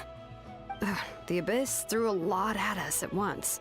I rushed out as soon as I heard the alarm, and there were already so many monsters. Before long, Kachina brought over a whole group of warriors, and just like that, we destroyed several pylons as a team.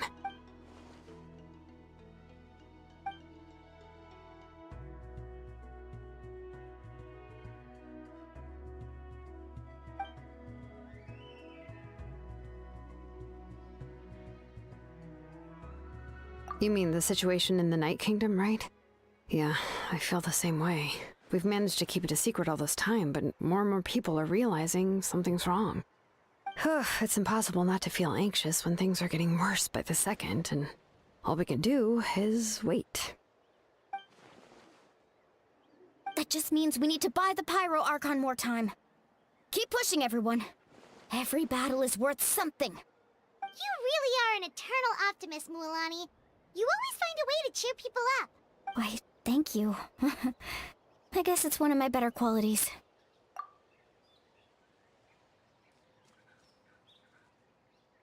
So, specifics aside, the Pyro Archon confirmed the Gnosis can resolve the crisis, but it comes at a huge price. And somehow the captain finds out about it, goes to fight the Pyro Archon, and calls her out for having a solution but refusing to use it. Honestly, if he has the same information as us, I can't really blame him.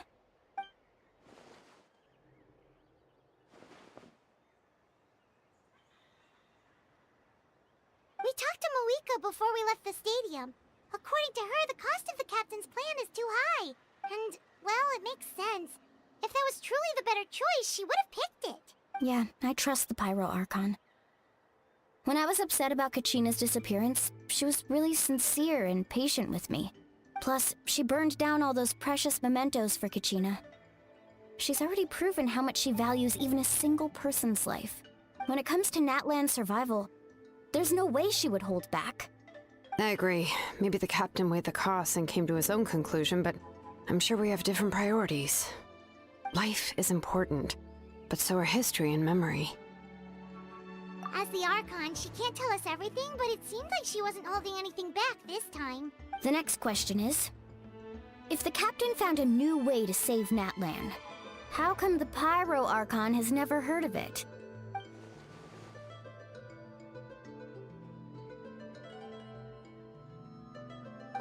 This is all super confusing. We still don't have enough information. Once we figure out what the Fatui are doing, we'll have our answer. Let's head back then. Moika said her intelligence officers should return soon. With how many Fatui there are, someone's bound to give something away. Sounds good. I have a few theories of my own. With a bit more information, we just might get to the bottom of the whole thing.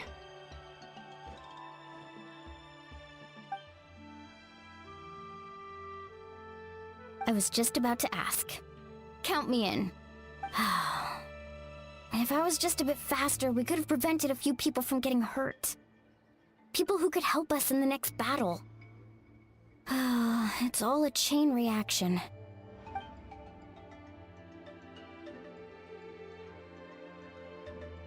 Registered? Nah. I'll just follow you around. You know, go where you go, do what you do.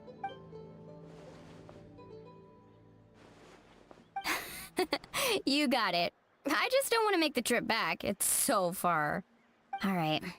See you all later. Let's get together and celebrate once this is over. Oh, you betcha!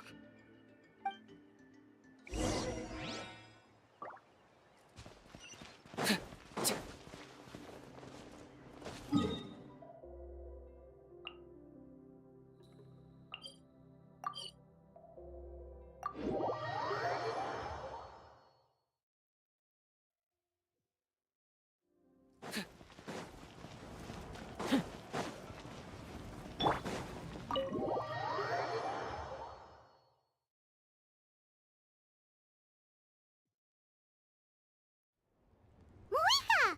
Oh, Chaska and Koichi are here! Wait, are you okay, Koichi? I'm fine. No need to worry. They ran into the Fatui while out on a mission and decided to follow them. The Fatui?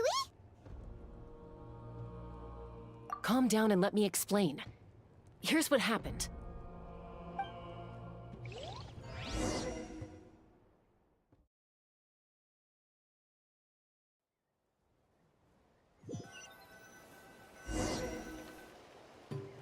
Watch out.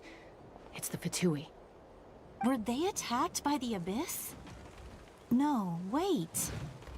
It looks like they're protecting a group of travelers. Over there. Do you see? You're right. That's a traveling group from Natlan. Could they be trading for something? Let's keep observing for now. We're glad you're okay. Given the appearance of abyss monsters all over Natlan, you should cancel your journey and seek shelter at the stadium or one of the tribes. Thank you so much. I wish there was something we could give you. We don't expect anything in return. We were out on a mission and saw you being attacked. It was our decision to help. If you truly wish to repay the favor, you can keep this a secret. If anyone asks, just say you were saved by warriors from Natlan. Oh, okay. We can do that. But... We're not asking you to cover up our activities. We haven't done anything illegal. Our captain simply wishes to remain undisturbed. Nonetheless, the decision remains yours. If we wanted to keep you quiet, we would have employed a harsher method. Got it. We'll get going now. Did you hear that? They mentioned a captain. Isn't that who the Pyro Archon is looking for? Exactly. We could be onto something big. Still, there was no trade. They were just helping people in need. I didn't sense an ulterior motive. I didn't believe the captain when he said he wanted to save Natlan. But based on what we just saw, it's possible he was telling the truth. Maybe we've been wrong about the Fatui this whole time. It's too early to say. Let's follow them and see what's really going on.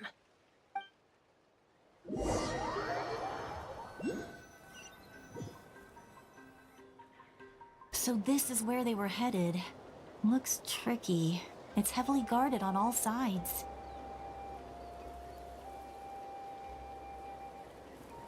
Koichi, wait for me here. I'll go in and check it out.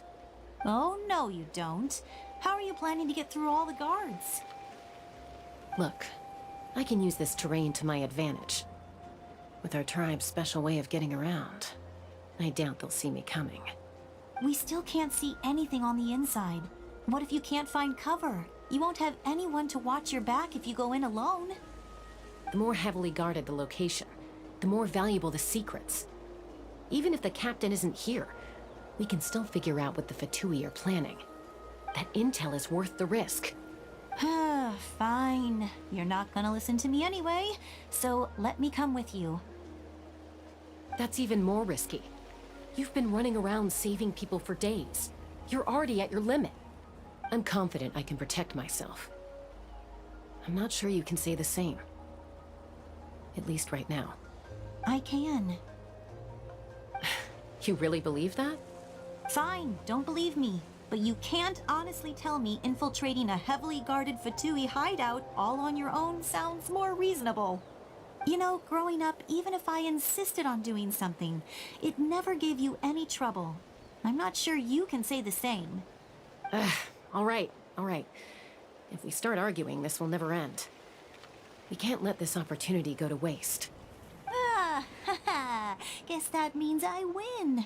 Don't worry, you're not the only capable young person from our tribe. I can handle this. All right, same plan as usual. We split up, communicate with hand signals, make sure our blind spots are covered, and support each other once we strike. Got your ropes? Yeah, let's go.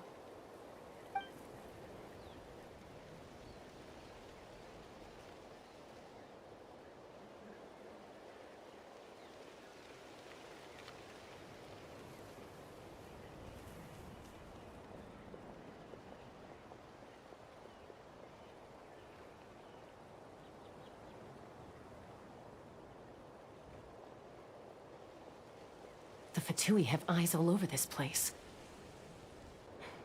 I should wait for Koichi's signal.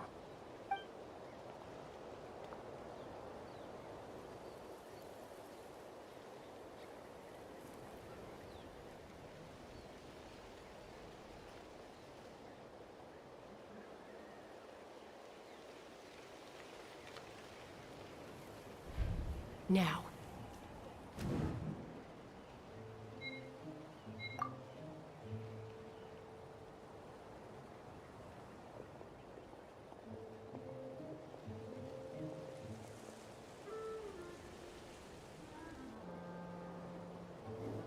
Not sure how many chances I'm gonna get.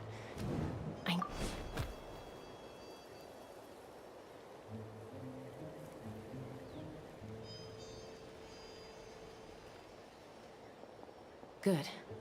I made it without getting caught. I should get to that platform over there. But it's guarded by the Fatui. Koichi should have line of sight. I'll wait for her signal.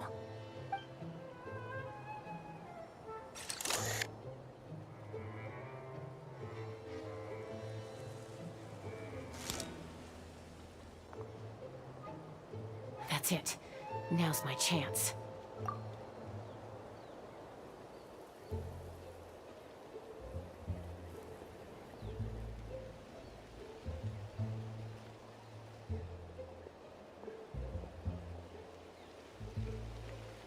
It's no use staying in one place.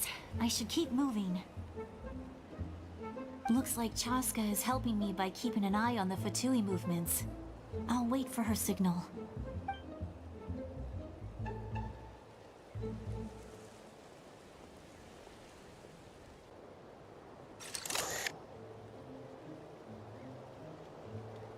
Time to move.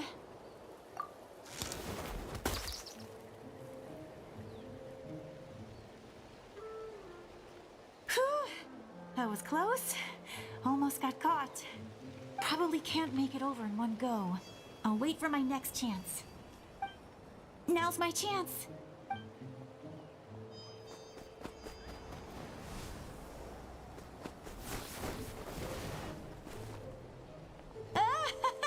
I made it! That'll show my sister. Let's see. The Fatui's occupying all the best locations. If we could just get past them somehow. Wait, I've got it!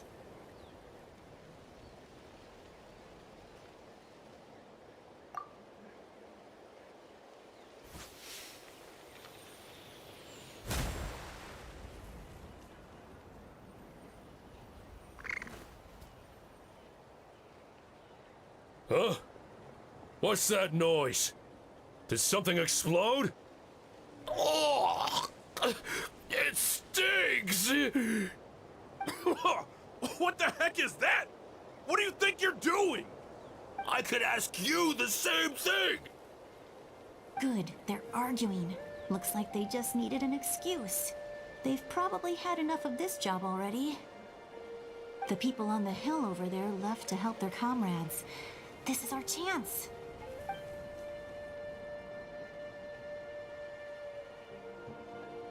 Come get me, Chaska.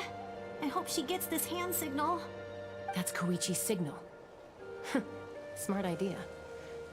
Alright, time to move. Give me your hand, quick. Coming!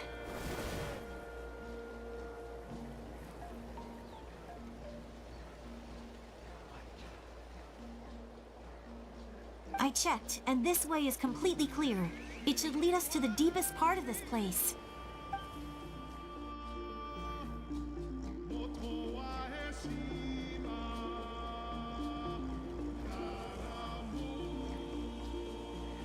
Well, I was pretty helpful, right? You know, everyone usually jumps at the chance to work with me. Not my own sister, though. No, she avoids me like her life depends on it. I was wrong, Koichi. You've done well. Wait, you're just gonna admit it? Now I look like the mean one. Let's focus on the task at hand. We're in the heart of enemy territory. More time we waste, the more dangerous this becomes.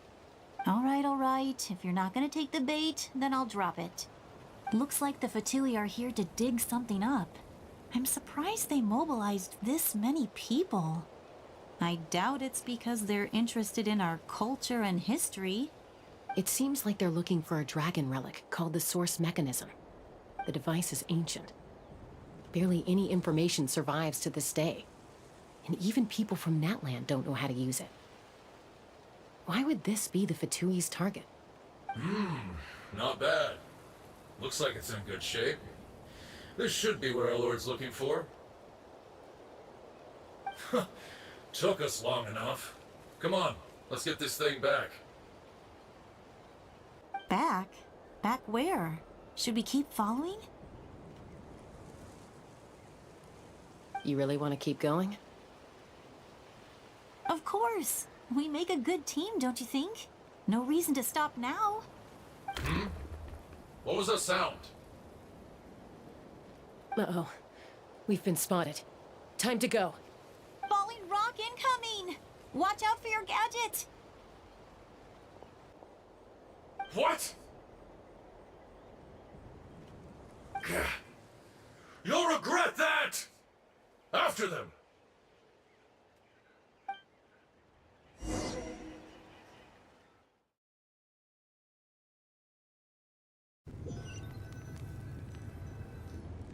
Once we got them off our tail, we went back to observe some more.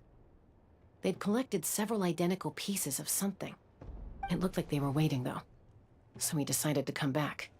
So, Koichi got injured trying to get them off your tail? She pushed herself too hard and collapsed on the way back to the stadium. Well, I didn't cause you any trouble while we were fighting, right? So my perfect record remains. You've done very well.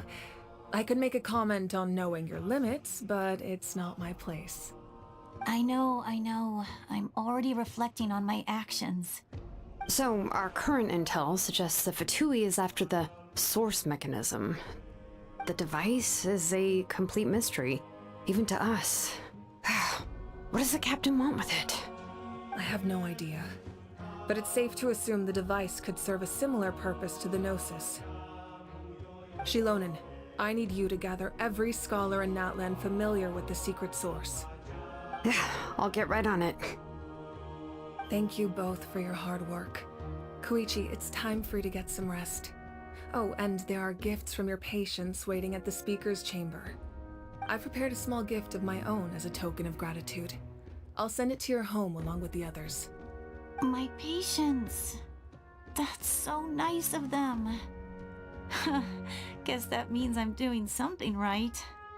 You don't need to give us anything, Archon. We were just doing our duty for Natland. I should take Koichi home now. Well, if Koichi doesn't want her favorite Saurus crackers, then... I accept. Thank you, Archon. What am I gonna do with you? There's some for the rest of you as well. They're one of my favorites too, so don't be shy. I'll start investigating the source mechanism right away. If I learn anything, you'll be the first to know. Yummy snacks!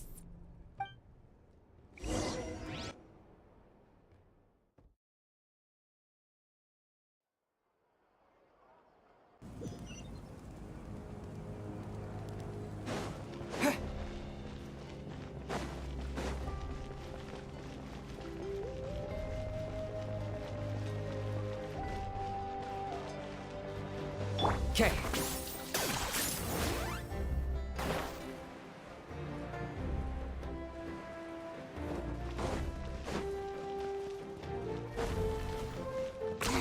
Ten points for agility.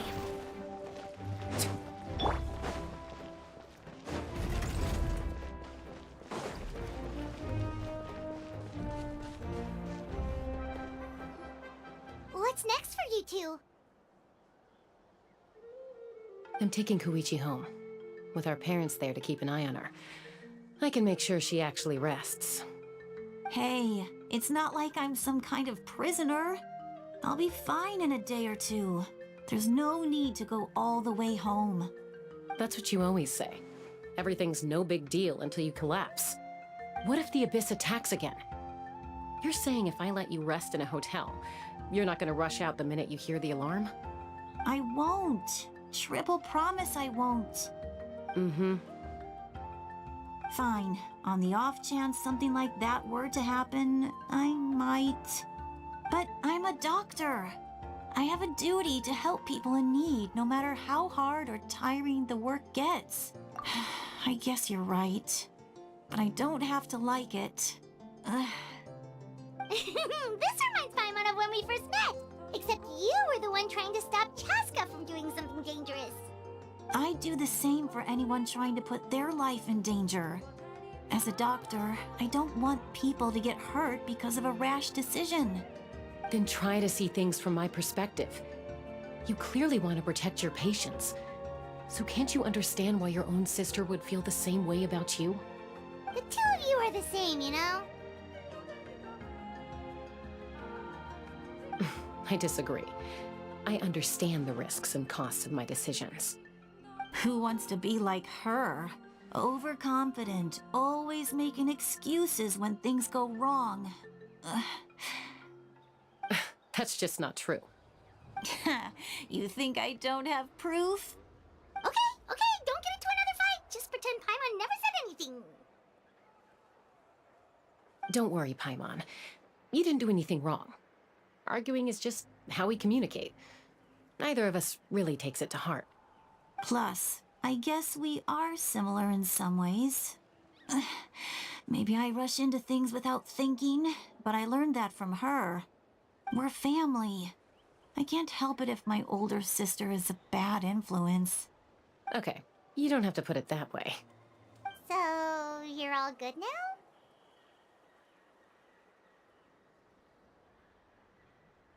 Neither of us are really the type to back down, so we'll always have our differences.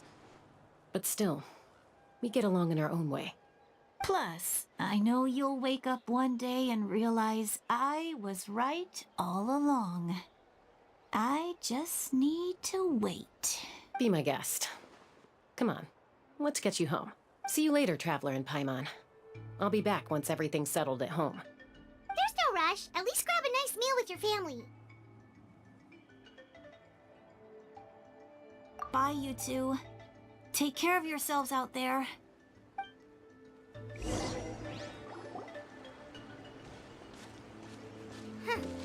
Those two will probably make up for real at some point, right? Well, we've learned a lot. Let's go over everything that we know so far.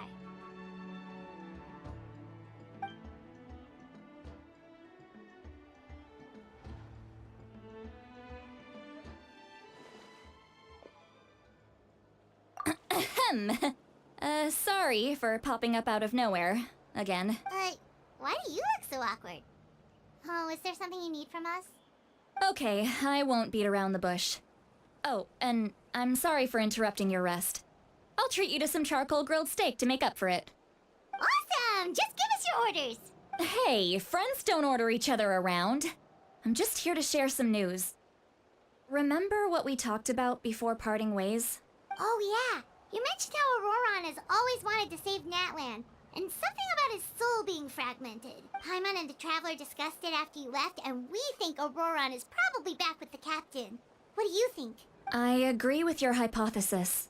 And just now, I confirmed it myself. Auroron came back. He helped the Masters of the Nightwind defend our camp. What? He came back? I told him to give up whatever he's doing, but he refused. He said they're just one step away from success, so there's no way he can back out now. Apparently, he came back to fulfill his duty to our tribe. When he left, he said it was because he still has a duty to Natlan as a whole. I'm surprised you let him go at all. I had to prioritize my tribe. Besides, the situation was intense. I couldn't focus on outside and inside threats at the same time. Plus, he was on guard. He knew I would try to go after him, so he made sure to keep his distance. I kept an eye out for a good opportunity, but it never came. All these years of calling me Granny, and I couldn't do a single thing for him in the end. Don't say that! Your tribe all raised him together, right? That couldn't have been easy. You're right. Seeing him come back reminded me of when he was little. Running around the tribe, dropping by random houses right and left. He's not only a child of the Masters of the Nightwind, but a child of Natlan. It's only natural for a child to want to do something for their family. Besides, Auroron is my apprentice. He might have a few tricks up his sleeve, but I guarantee I know every single one. Wait, what are you saying? Look.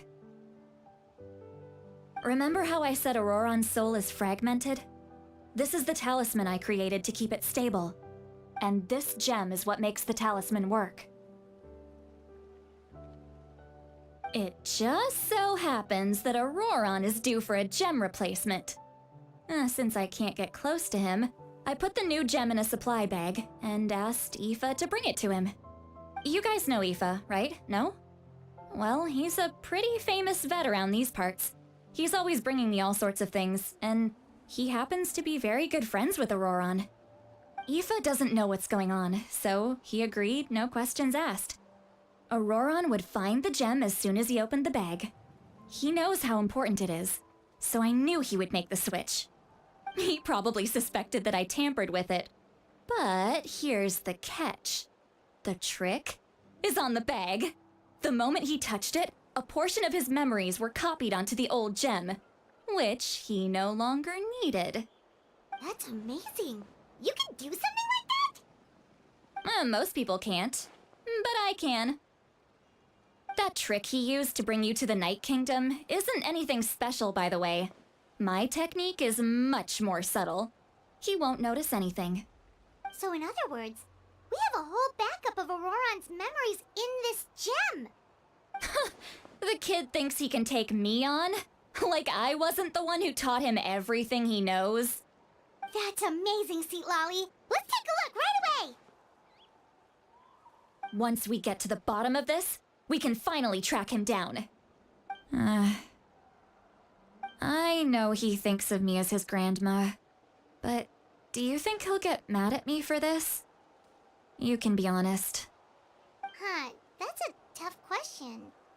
Paimon doesn't have a grandma, so she's not the best person to ask. To be honest, I've always doubted my ability to look after him. I didn't stop the ceremony all those years ago, and now I'm useless again. But if I stop here, it will haunt me until I'm 500 years old. Every night I'll wake up in a fit of anger. Yeah, you're right. First anger, then tears. Wait! Who are you calling a crybaby? You're just making it worse, Traveler. I need to look at his memory. Even if he resents me, refuses to see me, or runs away for good, I don't care, and I won't blame him. A family does whatever it takes to protect their own. You sure you'll be okay? We can come with you if you want. Did you just say you'll come with me? Is that okay? We have a pretty good reason to see it too, don't we? Because, right, we need You really mean it? Fine, you can come. Just promise me you'll see this through. No backing out. Got it? Don't worry, we're professional adventurers. Then I place my trust in your professionalism. All right, time to sneak into someone else's memory and engage in some, unwanted spying. You heard it here first. I wouldn't be doing this if I had any other choice. Are you ready?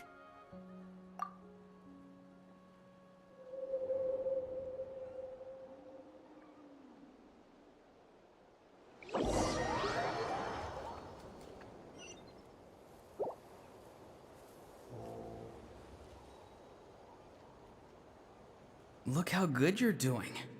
You'll grow into nice big radishes in the future. And you? Aoife says you're taking up too much space, but I think you're a good tree. What do you think? Hey! How's it going, Auroron? Good. How are you, Uncle Okanbi? Can't complain. What you up to? Naming your vegetables again? No, just some idle conversation. Sounds fascinating. What did they say? They told me you were coming and that you would take some produce with you. Only if you're offering. By the way, I ran into Aoife yesterday. He told me Chaska's fostering a saurian at his place. Said the thing trampled over a part of your radish garden. I hope you two didn't get into a huge fight. No, don't worry. I'll find a way for him to make it up to me. I've already wrapped your share of the produce. Here you go. You really knew I was coming. That's pretty amazing. Light up the smoke and you can see the path through the shadows. That's what everyone says. Hey, have you seen that strange group of people that just appeared out of nowhere? Appeared out of nowhere? I don't think so. It's the Fatui. Their leader seems like a big deal. He didn't bring many men with him, but they're all elite warriors. It seems like they're looking for someone, but I wouldn't go around asking too many questions. If you run into them, be careful.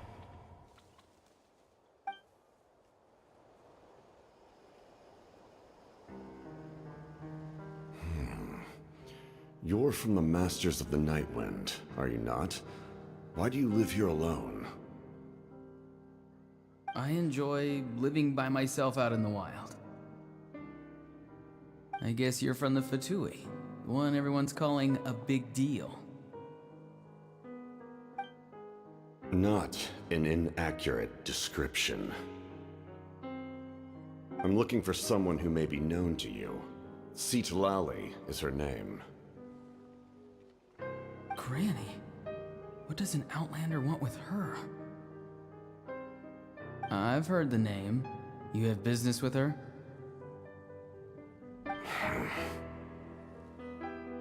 There's no point to further questioning if you insist on hiding things from me.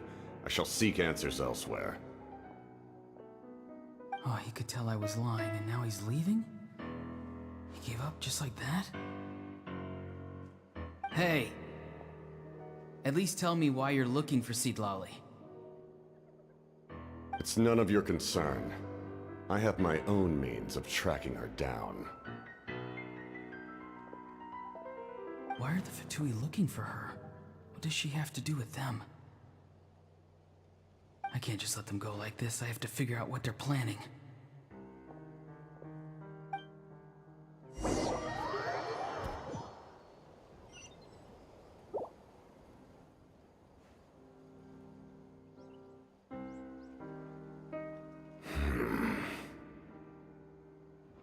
Have we've just been studying the ley lines and asking for leads on Granny, I can definitely rule out some sort of invasion. The situation has seen no true improvement. The Pyro Archon did not fulfill her promise.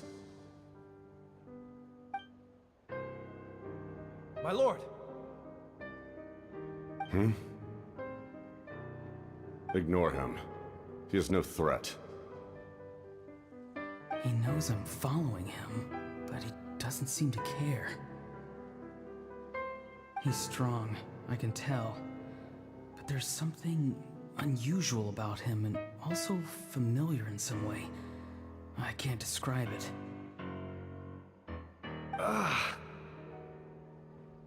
What is it? My lord, I feel dizzy. A ley line disturbance. Certain presences have been forced to wander outside their rightful realm.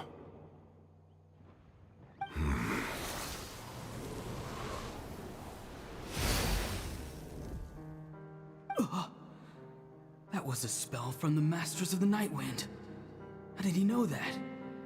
Is he sending those escaped souls back into the ley lines?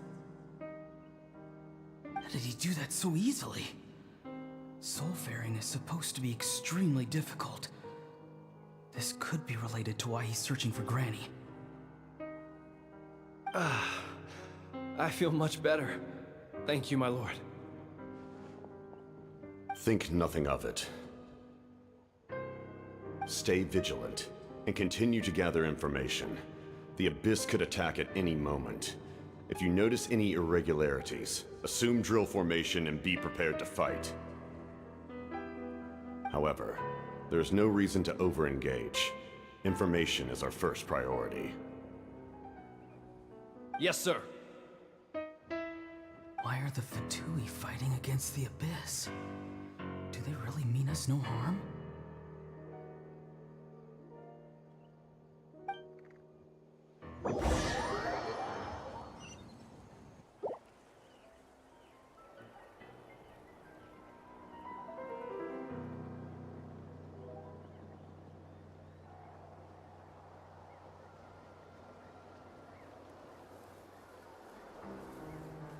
I've been following him this whole time and still they ignore me? Do they really not care? It seems like his subordinates refer to him as the captain. Never heard of him before. And now he's headed to the stadium. That's unusual. Oh, what is he gonna do? You two, with me. Everyone else, wait here as instructed. Send word to the other teams to retreat immediately if this fails. Yes, sir. He's going inside? But the Pyro Archon is in there. What does he want with her? Forgive me, my lord. Allow me to check one more time. Do you truly wish to do this? The time for idle observation is over. It now falls on me to act. This nation is out of time. Yes, sir.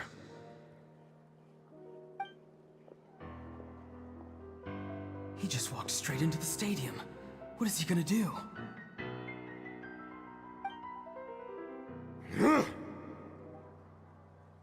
They're both incredibly strong. How long will they have to fight until someone comes out on top?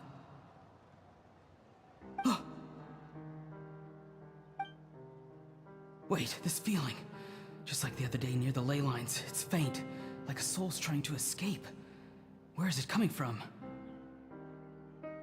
Is that why he's looking for Granny? If he dies here, then all clues will be lost. I can't let that happen.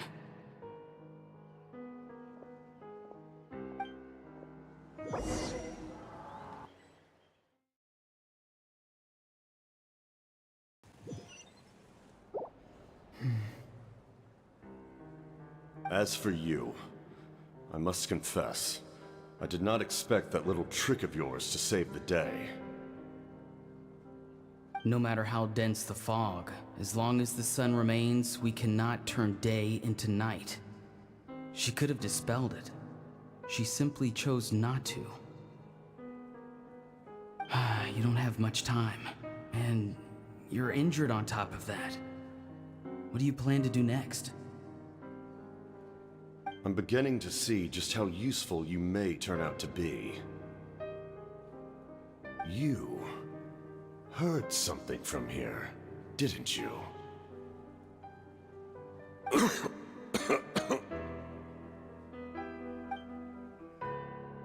No need to force yourself. I've never seen anyone match the Pyro Archon in battle before. I didn't expect you to intervene at such a critical moment. You know I've been following you.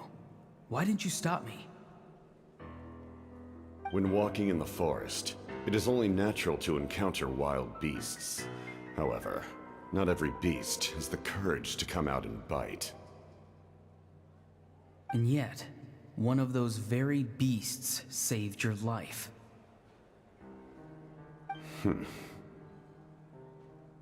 Then speak. What do you want? I didn't save you because I wanted something. My soul is more perceptive than others. I can sense that the ley lines are extremely weak. I don't know what the Pyro Archon is planning. Can she really save us? The questions you asked her just now, well, I've had very similar doubts. So I felt like I had to help you.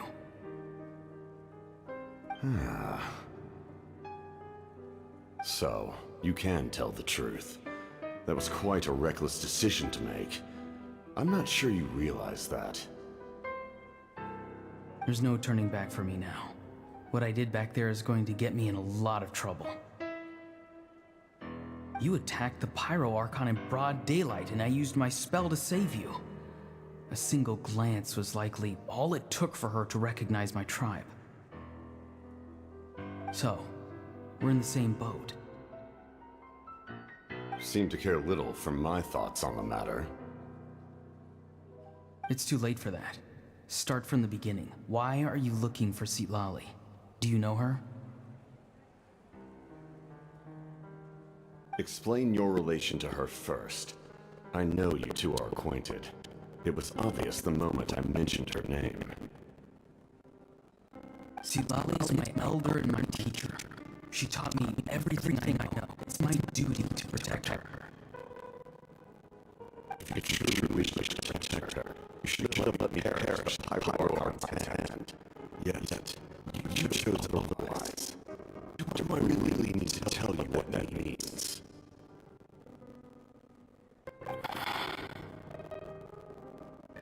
I want to do something to change that land for the better. Something I can accomplish with my own two hands. You're stranger than anyone I've ever met. But maybe, just maybe, you can show me the way. Strange. Citlali is said to be the legendary Granny Eastly, someone capable of communicating with the Wyub, and the Wyub are the key to information on the Night Kingdom. Why do you need knowledge on the Night Kingdom?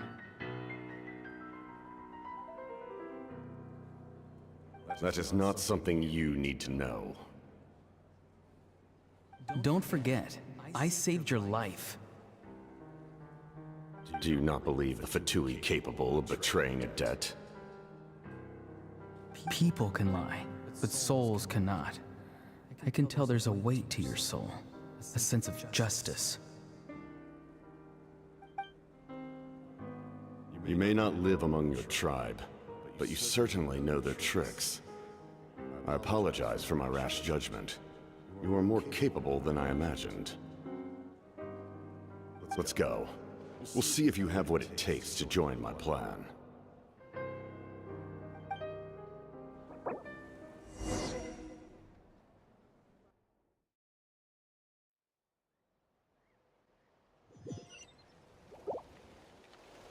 I see. Interesting approach. Worth trying, I think. Rather than weaving a net to protect the ley lines, This method would address the root problem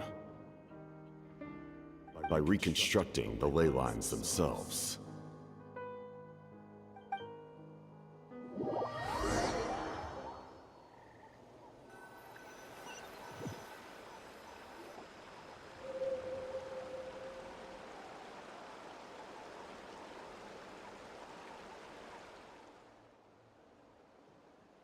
Whoa! Traveler, Paimon.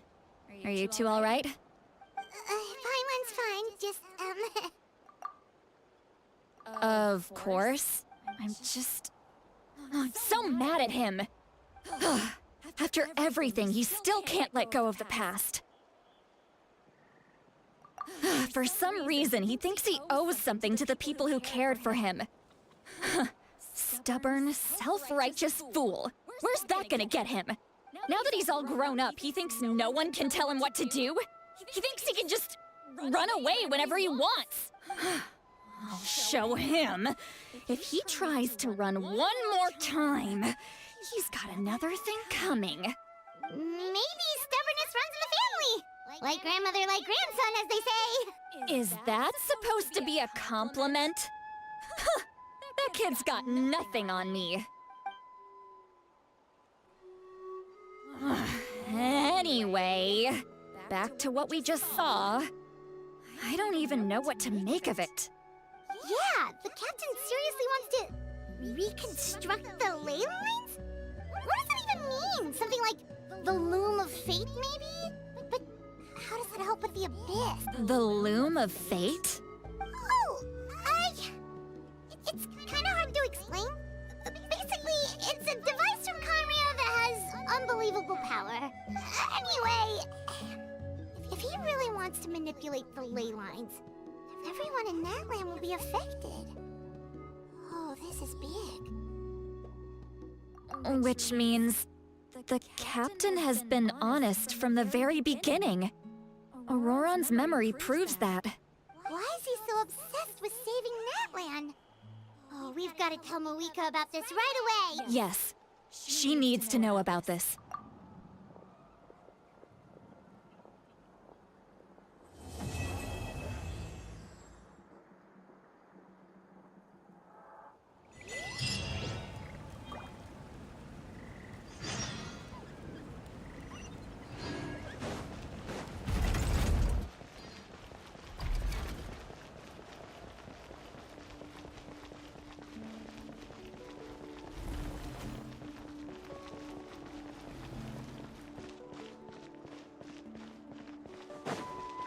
Okay.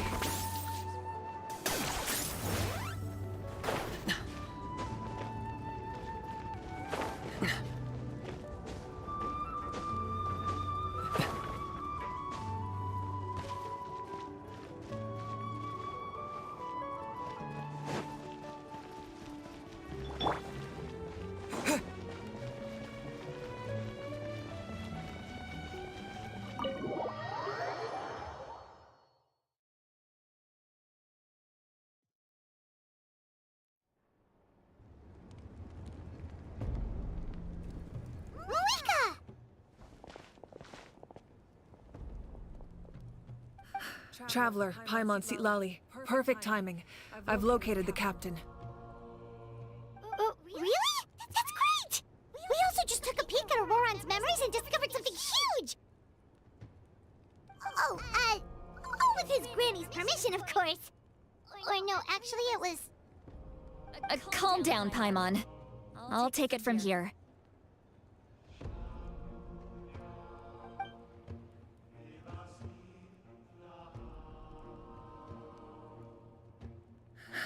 So the captain was searching for the source mechanism to reconstruct the ley lines.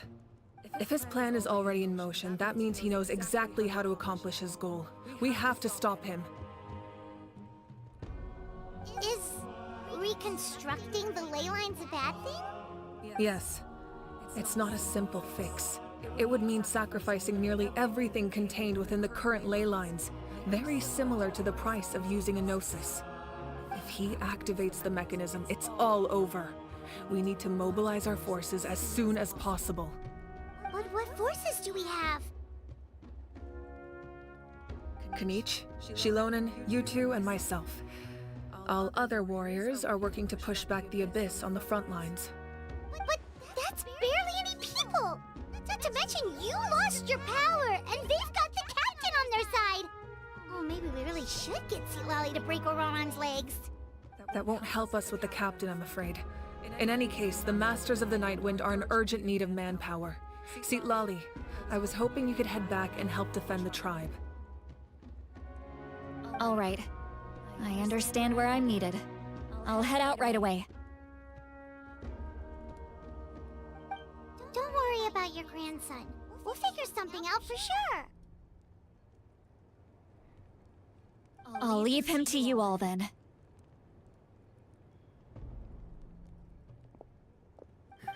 All right, back to the matter at hand. I don't believe defeating the captain needs to be our ultimate goal. Let me grab Shilonen and Kanich, then I'll tell you my idea.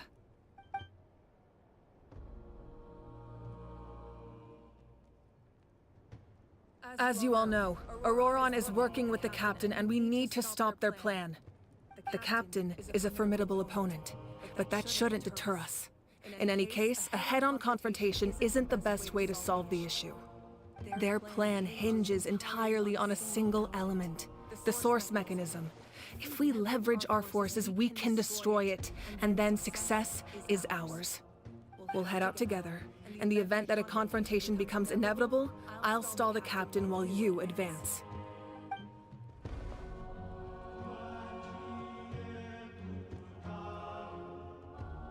I agree with Kanich.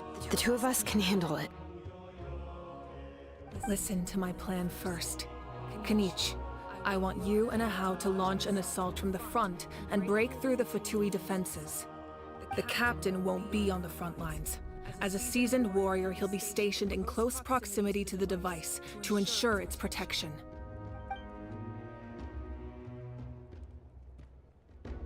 No. The purpose of the frontal assault is to gather the Fatui forces in one place. That way, it's easier for the rest of us to avoid them. Shilonen, I need you to do what your tribe does best, and dig a tunnel from the outskirts of the ruin. Once we get close to the device, we just need to destroy it.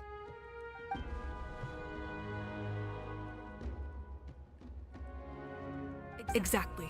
The Traveler and I will join her as well. No one can create a distraction better than you, Kanich, not even myself. By combining our strengths, we just might manage to break through the captain's defenses. Understood. Then we should head out now. Just promise us you won't do anything reckless. You cannot face the captain straight on unless you have no other choice. You mean everything to us. Losing you would be the worst possible outcome. Thank you, everyone. You have my word. I'll proceed with caution.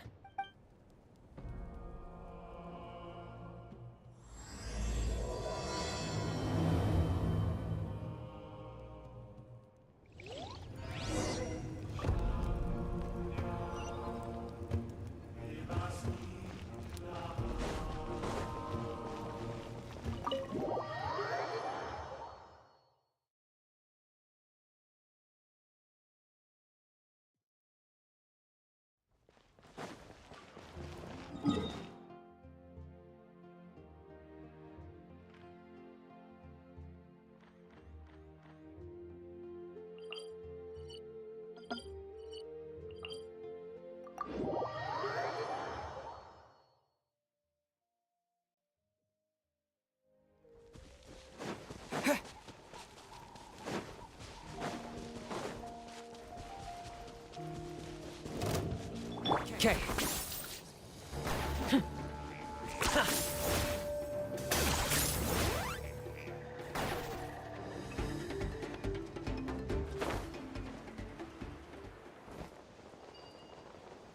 Everything has a price.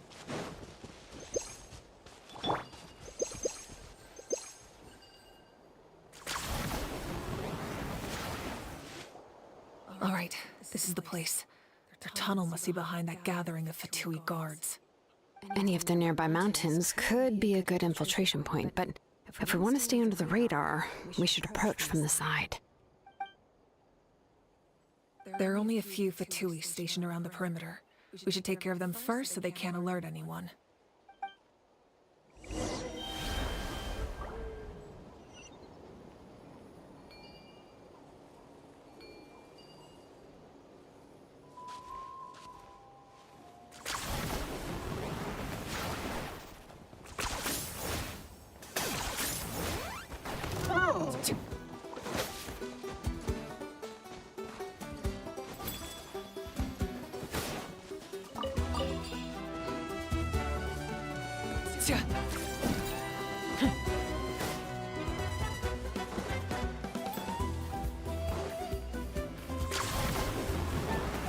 Target acquired. Frostbite.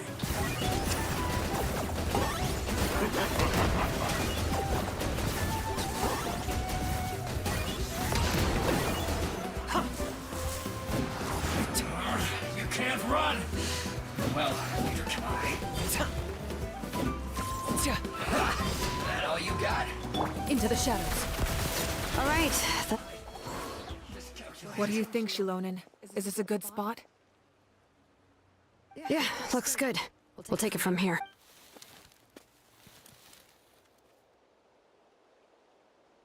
I can see the inside! Perfect. We'll keep going. The rest of you should head back. Things are about to get dangerous. All right. Please, take care.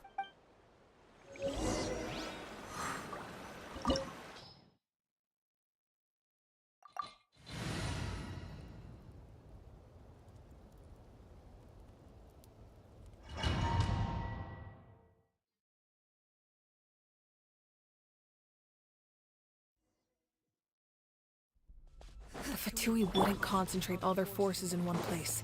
There's sure to be guards on the inside, so stay sharp. Oh, nice job smashing those rocks, Moika. You look super cool. Ah, that was some expert level rock clearing, even by my tribe standards.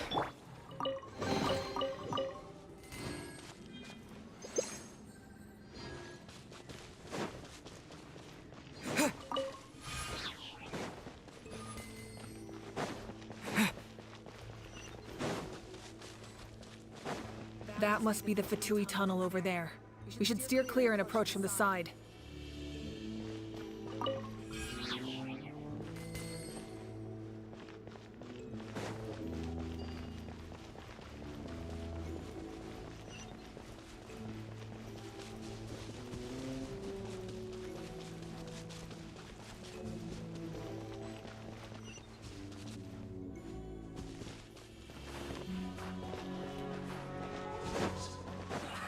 Well, I see through you. I got him cornered. You can't run. Looks like I went too far. Can't run from death.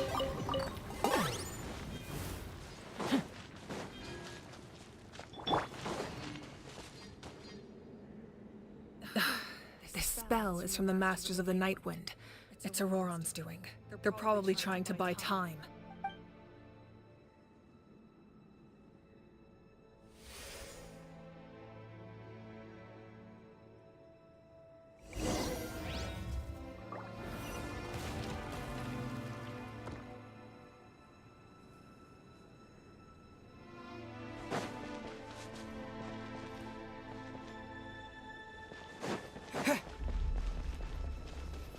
These wheels are relics from ancient times. We should try to restore them.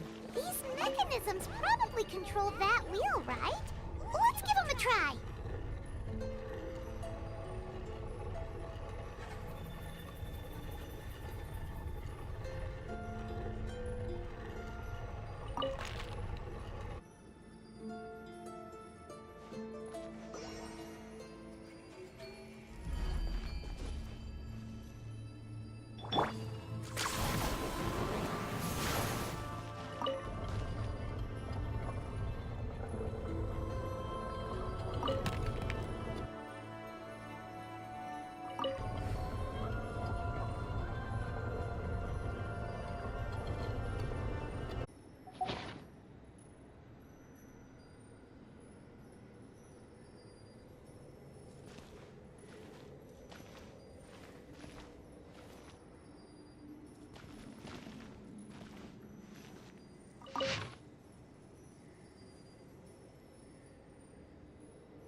Target acquired.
Are you running away?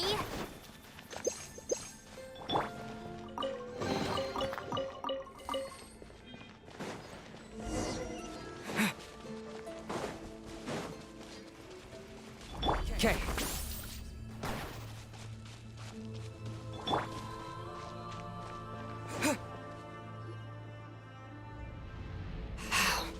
This must be it. Here they are.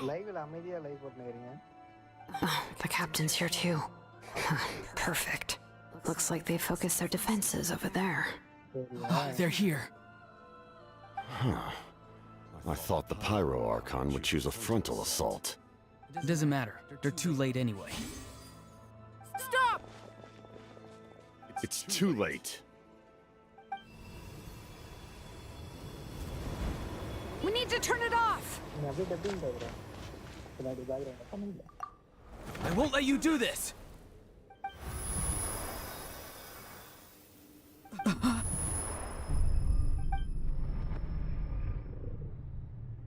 The sound of lament?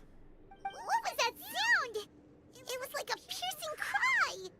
Now's our chance to turn off the device.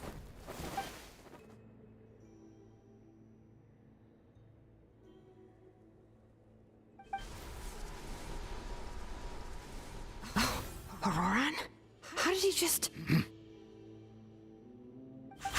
His movements have gotten a lot faster. Was Auroran always this good in battle?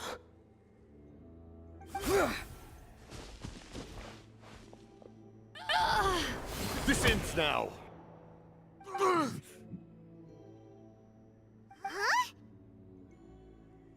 Something's wrong.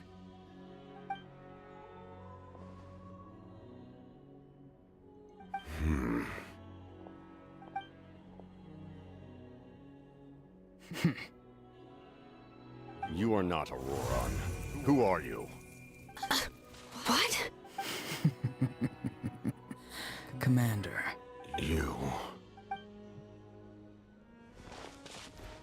So, you still recognize me, Commander? I'm glad. Although, I believe you have some more pressing concerns at the moment.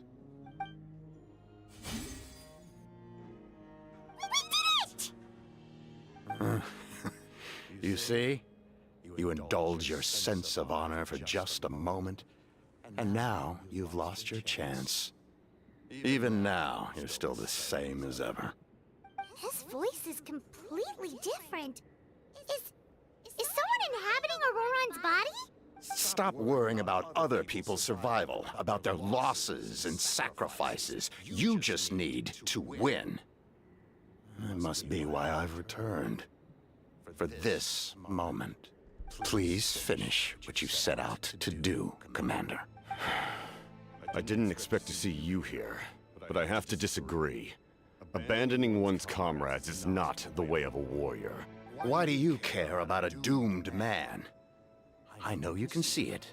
He's already close to death. After all, his soul has been incomplete from the start.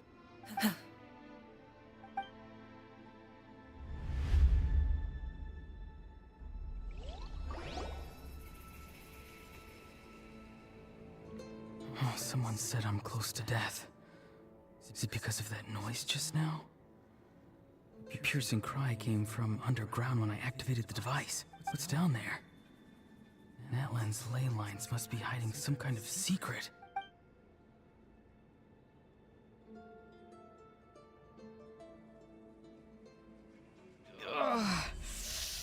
Am I dying? Oh, no. It's too soon. Ah, Aurora, it's you. What'll it be today? Oh, why the long face? Don't tell me you still haven't let that go. I knew it was a bad idea to tell you. I heard everyone wanted me to be the savior. Savior? Ha! Sounds nice, doesn't it? But, does such a person truly exist? Even if they do, why would you have to become that person? Aurora, is that you? Oh, here, have a seat. Let Granny cut you some fruit. We just got a fresh batch. Can I get you anything else? Some grilled meatloaf, maybe? Ask for anything you want. We've got plenty of ingredients. What about those spiced rub mushrooms you made me last time, Granny Kuimi? Ah, you liked those, did you? An outlander taught me that recipe, actually. A merchant, to be exact. Never thought about going into business yourself, my boy. You could travel all over. Our Auroron? A merchant? He's far too honest for that line of work.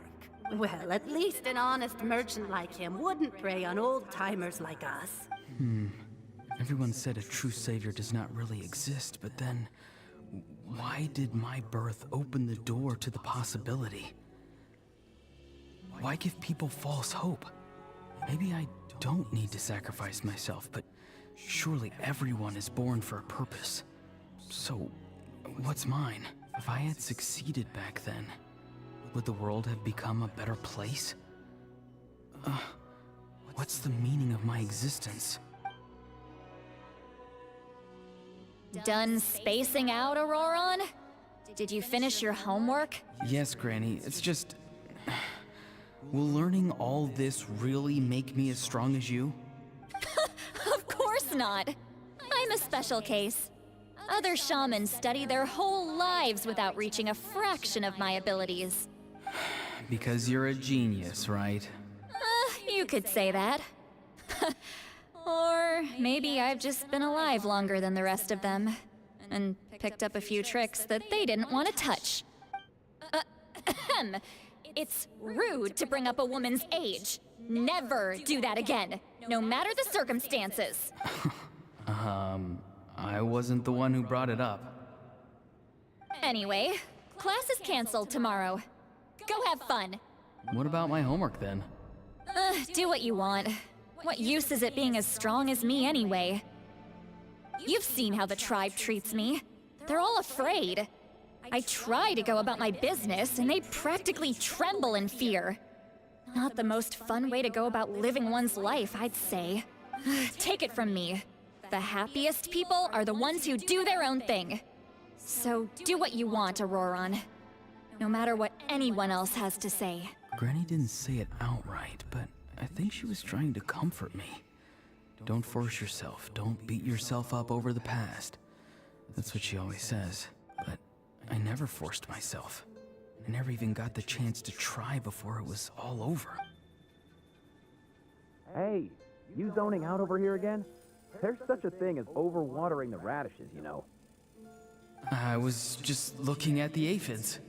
Something interesting about them today? I noticed some on the ground. Maybe it got too cold yesterday and they couldn't handle it. Bummer. Guess that means less honey this year. Aoife, do you think being a vet is fun? Fun? I'm not sure about that. Do you think planting vegetables is fun? Fun enough, I guess. I don't have anything else to do. Exactly. Most people live like that. No special purpose or calling. It's just how the world works. Jeez. That troublemaker's at it again. Auroron, my man. Come inside and give me a hand, would you? Why should I? I thought being a vet was no fun. Well, I guess there is a fun part. Trying to outsmart these rascals. Come on, give me a hand. Maybe Aoife was just too nice to tell me the truth. That attempting something above your capabilities will kill you. My soul is unstable. I only survived because I had people to help keep me in one piece. A part of me has always been missing. That's why the other spirits said I was close to death, but... Why struggle? It's a miracle you were even born. Just close your eyes and wait for death. It was you, the thing that came out of nowhere. Thing? I'm a warrior. Far stronger than a weakling like you. I'm not weak. There's just a limit to what I can do. And that's exactly why your fantasy is so ridiculous. You really think a useless thing like you can save the world? Useless? Savior? Ha! Sounds nice, doesn't it? But, does such a person truly exist? Even if they do, why would you have to become that person? Exactly. Most people live like that. No special purpose or calling. That's just how the world works. Take it from me. The happiest people are the ones who do their own thing. So do what you want, Auroron. No matter what anyone else has to say. But I don't want things to end here. Auroron? It's all right. We'll take things from here. Every time they marched into battle, I had to stay behind. Don't worry. With the Archon on our side, the Abyss doesn't stand a chance. All the best warriors are fighting on the front lines. I want to do my part too. Both of us are bound to disappear. But your end will come sooner than mine, because you've been broken from the start. Once your soul shatters into pieces and dissipates into the wind, I will take temporary control over this body. I will serve my commander until the end. No. No, this isn't right. My life can't end like this. I still haven't done anything important with my life. My end will not come first, and I'm not giving up. I can't die here, no! I won't die here!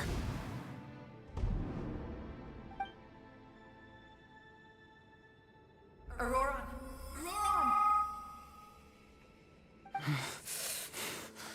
Control your mind. Feel the ground beneath your feet. This is not your end.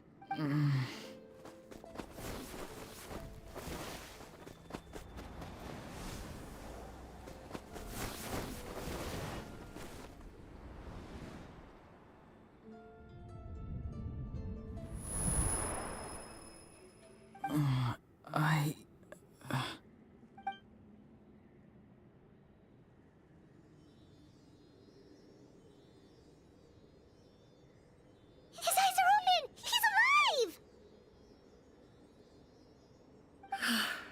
Well done. You managed to do the impossible. Uh-huh. What do you mean? Don't try to talk. Focus on holding yourself together. I can't believe the captain did that. Maybe he thinks of Auroron as a comrade. He was helping to rein him in all this time.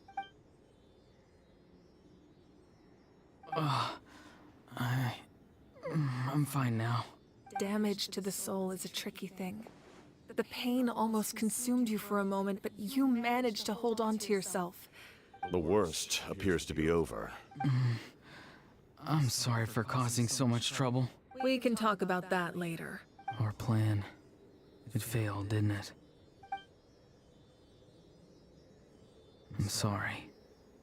We were so close. You saved my life, and now the debt is repaid.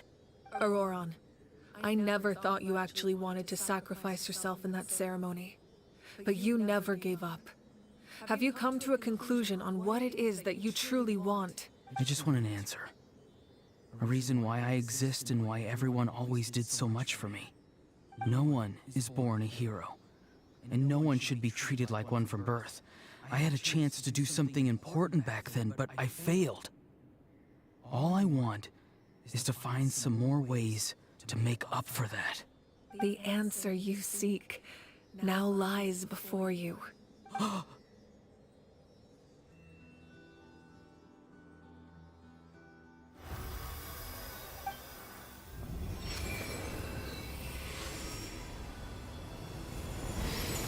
You are the inheritor of my name.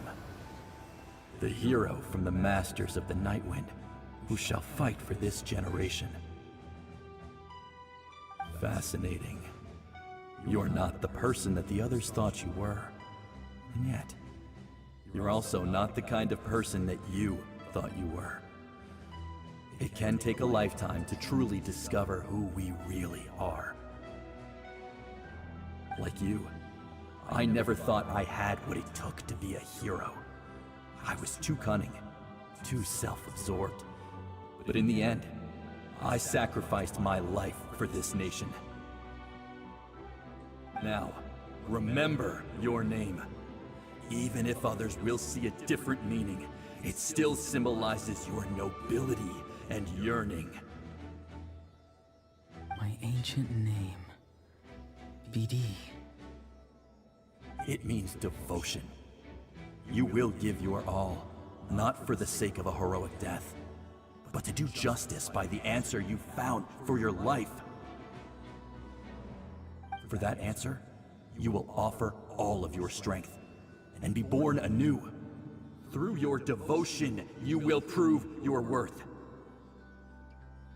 Having foretold his own death, the omniscient man holds a feast in celebration.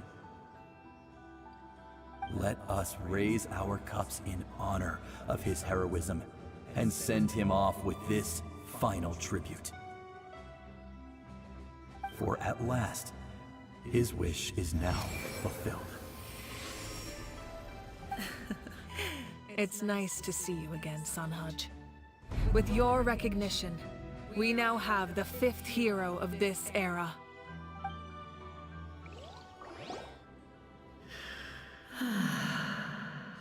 I am happy to see your plan advance one step further. It seems that my cry did not cause irreversible damage. What is that voice? Just as I thought. The Lord of the Night has awakened.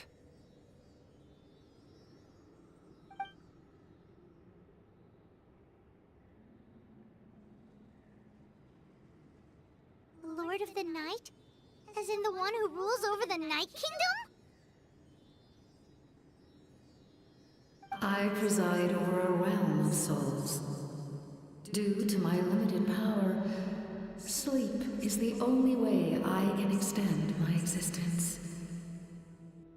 When you activated the device, I awoke and could not hold back my cry. It is a sound that agitates souls. Most of you are unaffected because your souls are intact. But with a damaged soul, the effect on your friend was heightened, and his soul almost shattered as a result.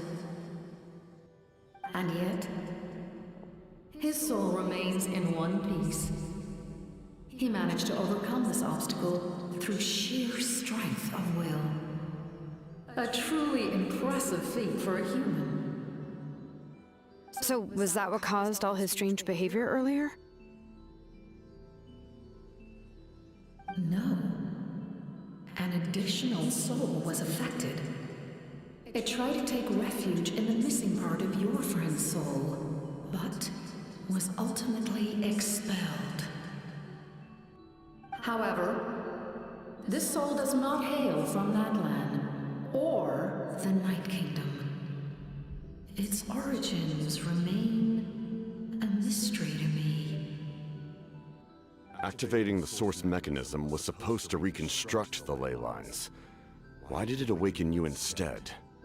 Because I was the one who originally constructed Natlan's ley lines, otherwise known as the Night Kingdom.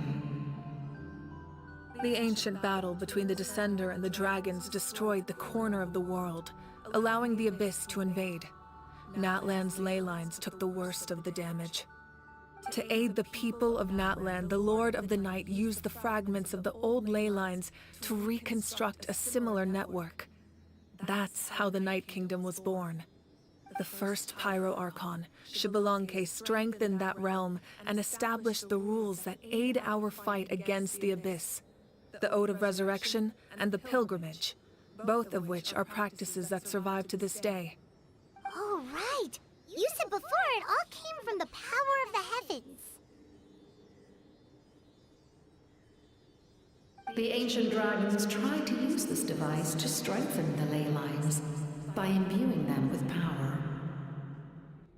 Back then, this method was rather ineffective.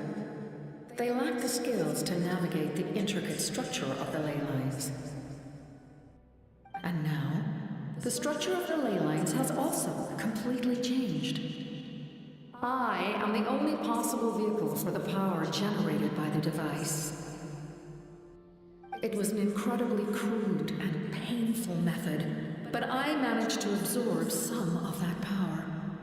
Now, I can speak to you like this and provide you with aid, such as rebuilding the ley lines once more, at the cost of my own existence. But why would you make that kind of sacrifice? The people of Natlan worship me and call me their lord. In the ancient past, before we died out, we were also known by a different name. Angels. But adventurers like you are probably more familiar with our devolved form. Seelies. No wonder there are Seelies around here. The Seelie also helped us in the Night Kingdom. Few angels remain in Natlan, so the same is true of Seelies. Everyone rallied around me and offered their power to humanity to reconstruct the ley lines. Now, I have witnessed your determined pursuit for survival, and I have become your faith. I am very pleased. Moika, inheritor of Xbalanque's will, and leader of Natlan. Despite all the obstacles and misunderstandings, I have awoken, and the efforts of this harbinger and the young hero have imbued me with power.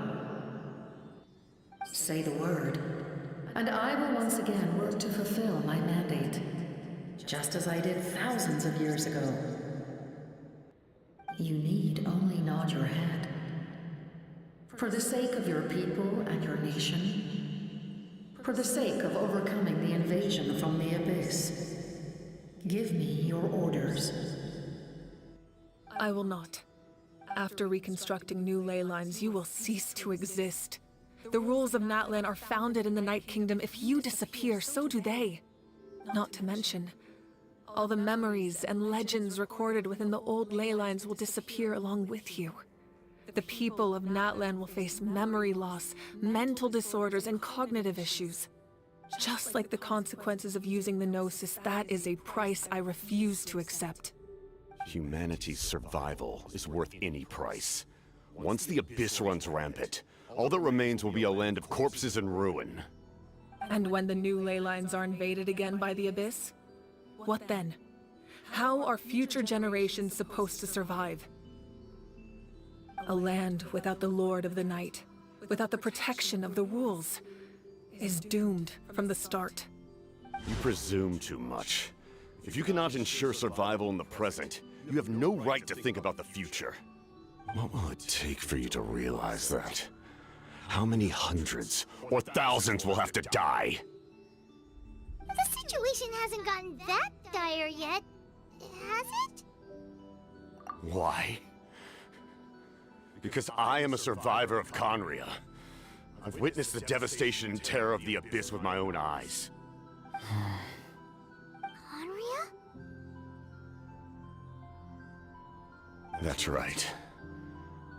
My family, my comrades, my homeland, were all lost to the Abyss. It is an unforgettable pain.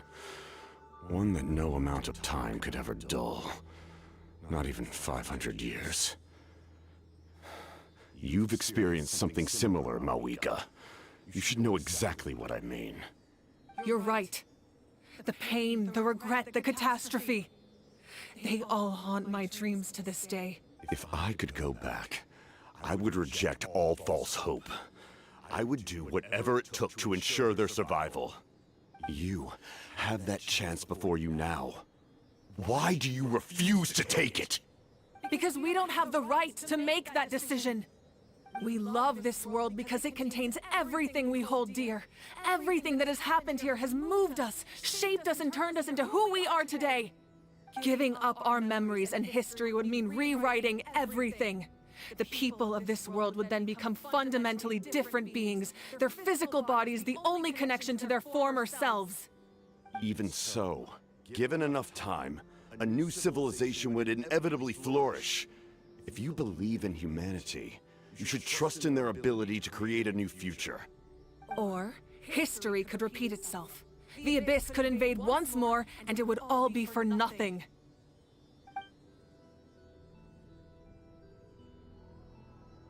Can I say something? I once carried the hopes of many people, and I was also desperate to save our nation. In the captain's plan, I saw a chance to ensure our survival. But as I was on the brink of death, my wish for life and purpose was rekindled. I've been very fortunate to be well cared for by all the people in my life. I refuse to forget that. My feelings were so strong, they overrode my compulsion to sacrifice myself for their safety. No matter what path lies before us, we still have a destination. If we lose our way now, we will lose the meaning of our existence. That's right. Natlan's heroes gave their lives so we could have this chance against the Abyss. Their sacrifices are our blessings. Not only are their deeds and spirits exceptionally meaningful, they may also well be our path to victory. I don't want to give up just yet. Yeah, we're just one hero short. The power from the device will allow me to remain awake for some time. I stand at the ready should you change your mind. Even if you fail, you need only send someone my way. My offer still stands. Humanity is truly remarkable. Even the gods in the heavens hold you to be special. Even now, you stand before me, dazzling like the sun. You must have a profound connection to this land since you're so determined to save it. But what are you really trying to protect? The land or its people?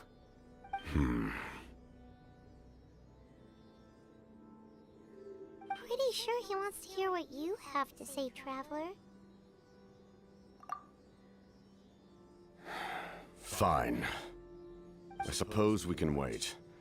Now that Auroron has inherited the memories of his forebearer, there's only one hero left. Your plan does have the potential to generate the best outcome.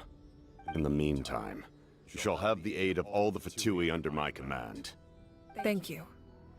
Having such a powerful harbinger on my side is a big advantage. I know we may never completely see eye to eye on what it means to protect life. But for now, I'm willing to fight by your side.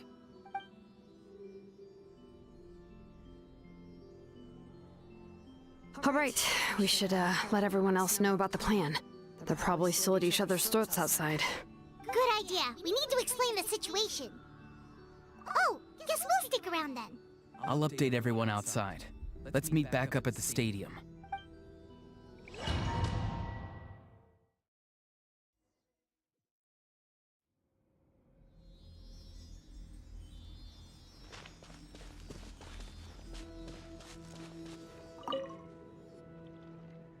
You come to me with many questions, and you should be rewarded for your bravery.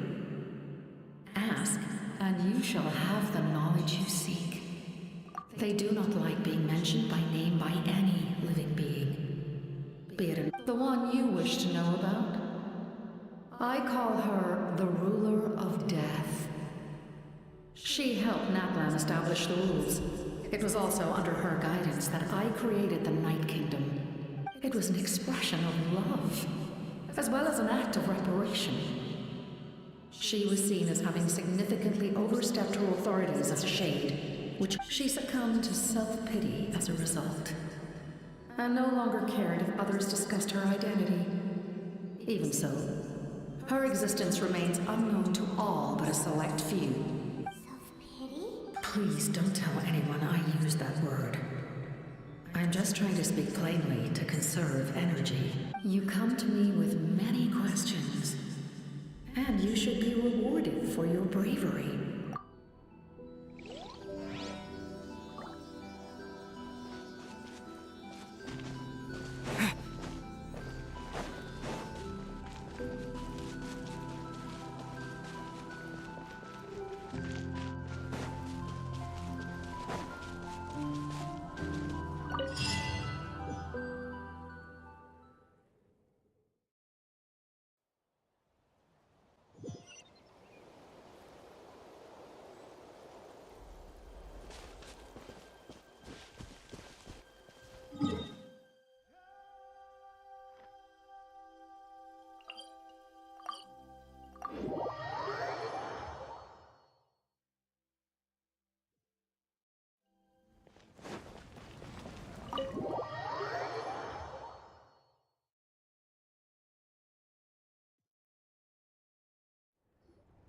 In that case, allow me to formally welcome the Fatui to our cause.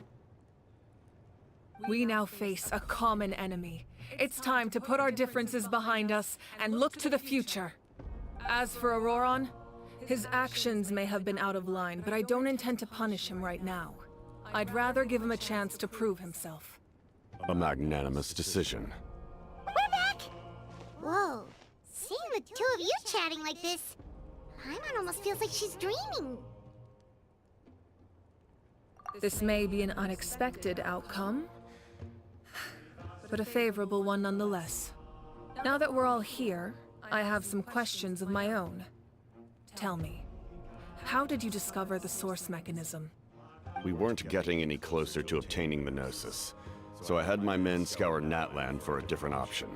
Auroron helped as well.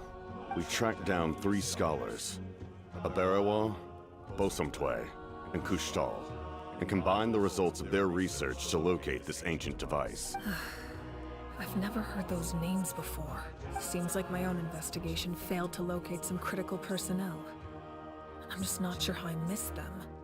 Strange. Perhaps they simply live in seclusion. In any case, their results speak for themselves. That's true. Now we have another option at our disposal. Compared to using the Gnosis, our current plan will buy us some time. And if all else fails, we still have this plan as a last resort. Even though executing it will come at a heavy cost. But that means making everyone forget their past! We should definitely try to avoid it if we can. Oh, actually, speaking of the Gnosis, how did you know what it could do? That story begins with the Cataclysm 500 years ago. I failed to save Conria from a rampage of the Abyss. When the situation became unsalvageable, I fled to Natlan with the remainder of my platoon, only to find that Natlan had fallen victim to the same tragedy. I defended this land for quite some time, and, in the process, met the chief of the Masters of the Nightwind, Aizu. I'm sure many people viewed Conria as the cause of the tragedy, but Aizu was kind to me all the same, and even helped me in my time of need. From that moment, I made it my mission to aid Natlan. In battle, a warrior fights to win. Even though my homeland was lost, I was already committed to this fight. Together, Aizu and I fought many battles and overcame countless hardships. However, he was unable to escape his fate, and, in his final moments, told me the secret of the Gnosis. So it was him. He recommended using the Gnosis on several occasions, even before the tragedy. But I turned him down each time. You knew him, and you fought for Natlan all those years ago. Why don't I recognize you? It must be the mask. Even without the mask, my past appearance is long gone. Even with the curse of immortality, the flesh still rots. Wait, do you know someone named Dainsleif? That problem doesn't seem quite so extreme for him. You've met him already? Yeah, a bunch of times. Sounds like you know him too. During the Age of Conria, all I knew was his name. The last time I saw him in person, he was traveling with the princess. He carries a degree of pain and hatred that far surpasses my own. Yes, you're the brother of the princess. Given the role I held in Conria, I would prefer not to harm you. Although, this is likely a self-imposed burden.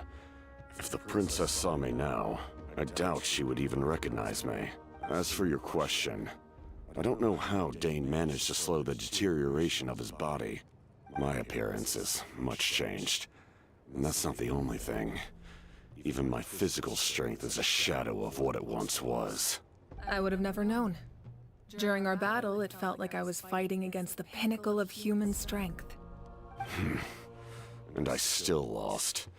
I deserve no praise for that outcome. Still, it's a shame we never faced off 500 years ago. You could have seen what I was truly capable of. I agree. Had we fought then, I'd also have been more motivated to go all out. So, all that commotion back at the stadium, and you're saying neither of you were using your full strength? I'd say we're evenly matched. If we face off again, victory will come down to who wants it more. I imagine you held back since there were spectators around that could have gotten hurt. But capitalizing on that situation would have only led to a hollow victory. It would have been no different than taking hostages. My goal was the Gnosis, and I failed to obtain it. That means I lost, plain and simple. Her Majesty the Tsaritsa allows every Harbinger the freedom to pursue the meaning of their existence. When the time comes, that freedom can take precedence over her orders. That's why our methods can be so radically different. Despite sharing the same goal and the same sovereign, I needed the Gnosis because I came here to save Natlan. That was my primary motive. Once Natlan is saved, if the Gnosis still remained in my possession, I could bring it back to Snezhnaya. My decision regarding the Gnosis will not change. So let's focus on the Abyss for now. Wait! What happens when all 6 heroes are together? We will unleash a great power that can be used to thwart the Abyss. But only once. It's a power that Xbalanque gained from Renova. Renova is a god whose existence predates any Archon. You can think of her like an emissary of the heavenly principles. She controls the power of death. Wait, is that why you have the Ode of Resurrection? Yes. Renova also orchestrated Natlan's rules. As for the Divine Throne, like I said before, when a human ascends to the Divine Throne, their inner flame will awaken. The size of the flame depends on the person's potential. The same principle applies to the Ruler of Death's power, with one notable distinction. The amount of power inherited will not change depending on your ability to tolerate it. In other words, it's a kind of power that not everyone can withstand. But if you survive the trial, you will gain unprecedented strength, and the ability to harness powers more formidable than any Archon.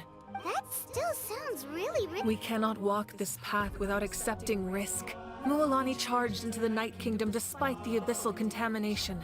Auroron fought back from the brink of death. In the face of their bravery, I must respond in kind. That is my duty. Spoken like a true leader. All right, that's enough for one day. You should head back and get some rest. I'm sure you're exhausted. The Abyss will likely sense the change in Auroron. It's possible the frequency of the attacks will increase. There are many challenges to come, so we need to be prepared. When you put it that way, Paimon feels even more exhausted. All right, let's head back.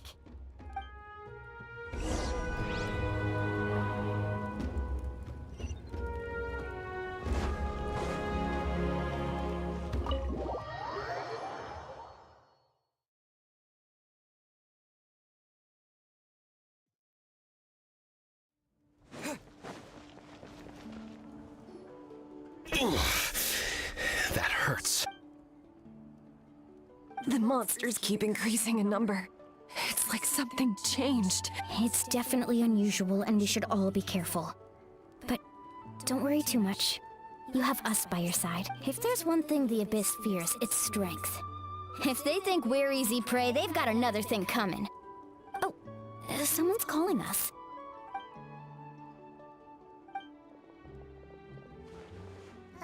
Something wrong, Traveler?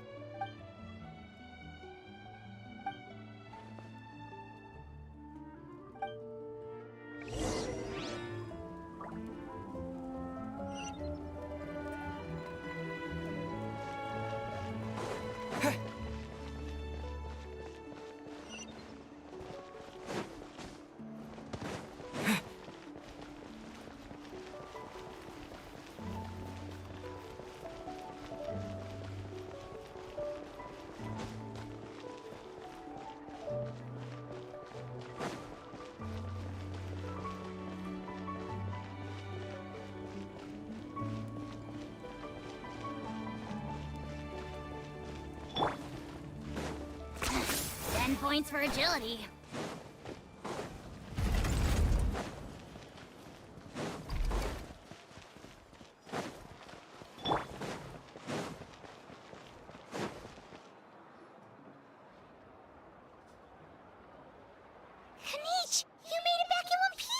Oh, these must be friends of yours. Well, head out then. See you later.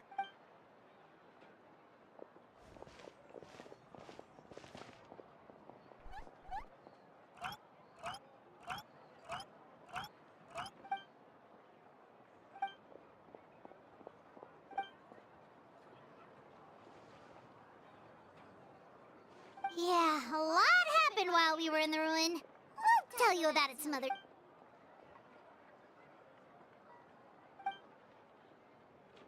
We won't keep you then. Let's talk later.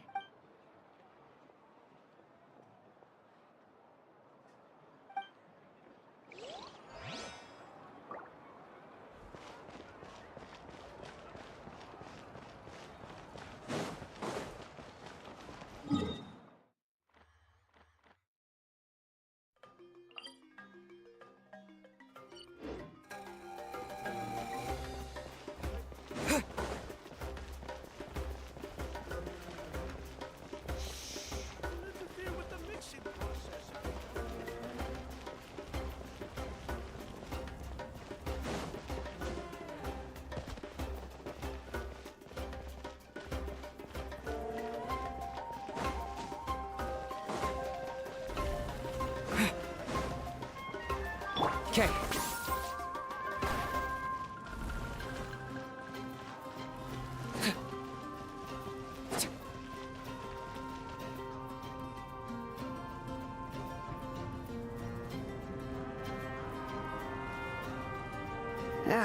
Nope. We can't give any of these to our soldiers. They were not tempered correctly at the forge. Well-made weapons and shields are vital for the survival of our people. I know we're under a lot of pressure, but we can't compromise on quality. Listen, I'm not blaming you. I know this isn't your usual standard of work. Why don't you all just take a break and I'll take care of the pieces.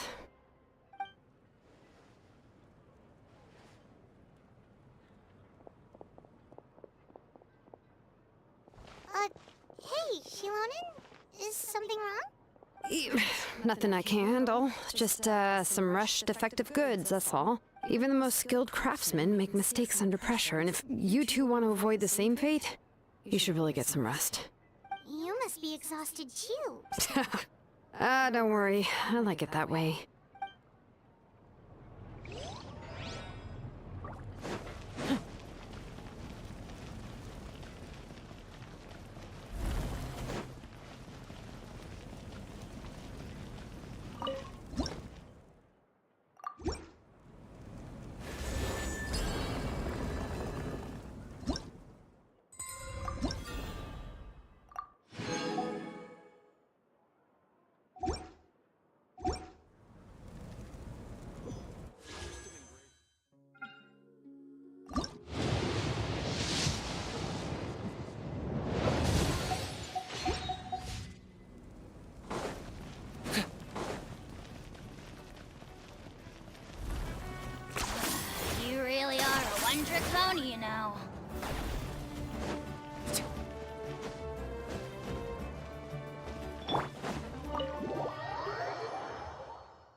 Auroron. Granny? What's wrong, Granny? It looks like you have something to say. You know exactly what you did. You need some sense knocked into you, that's what I think. Now, where do I even begin? I'm sorry. Now that you have nowhere to run, that's when you apologize? You couldn't wait to run off last time, and the time before that. Pretty sure I apologized those times too. What exactly were you thinking? Being a wanted criminal is one thing, but then you also tried to pull off that whole thing in the ancient ruin. I'm not the one who needs an apology. Apologize to yourself for risking your life. Okay. I'm sorry. I don't have anything to say for myself, Granny. Yell at me all you want. I know I messed up. You better be sincere. This is an incredibly serious matter. I'm being sincere, I promise. I've seriously reflected on my actions. I know what I did was risky, and I know I made some bad choices. But I don't regret it. I just had to do something. Not because I thought I was special, but because I wanted to help Natlan as much as I can. Of course, in the end, I just ended up causing more trouble, so you're right. My apology doesn't mean much. But I don't know what else I can say. You even had Aoife bring me that gem. A simple thank you isn't enough, but still. Thank you, Granny. You're welcome. Just make sure to thank Aoife sometime. I will. Anyway, don't feel too grateful. I tampered with the bag to copy a portion of your memories. Oh, I didn't notice. Of course you didn't. You forget how many years I have on you. Like you could uncover one of my tricks.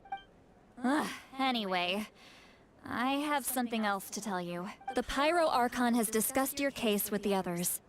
Many of your actions violated the rules of Natlan, and you should understand you'll have to take responsibility for that. I understand. But your efforts weren't entirely meaningless in the end. In addition to giving us another failsafe, you saved yourself with sheer force of will, and managed to become a hero. Huh. Not too shabby, grandson. Did the Traveler and Paimon tell you to say that? What? No! I said that because I mean it! I can't believe you're complimenting me at a time like this. You normally let your fist do the talking. You're not off the hook just yet. I told the Traveler I was going to break your legs, and I meant every part of it. Could you not? I still need them to walk. Trying to negotiate, are you? All right. Make me an offer. Given all the good things that I managed to accomplish, can you let me off the hook this one time? I promise to do better in the future. Fine. I can let this slide for now. But I'll be watching.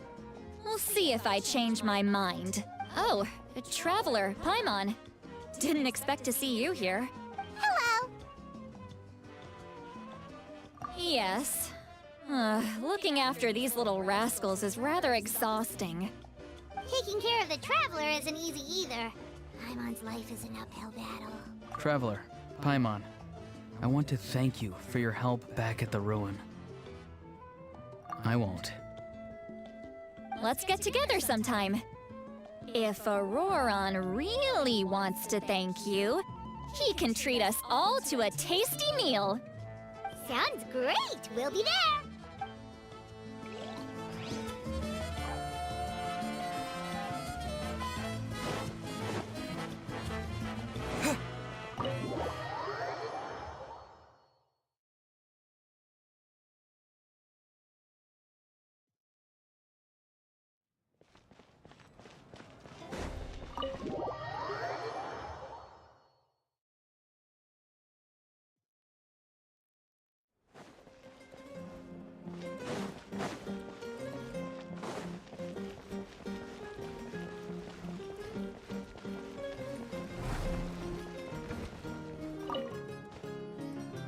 If you're done for the day, we should get some rest.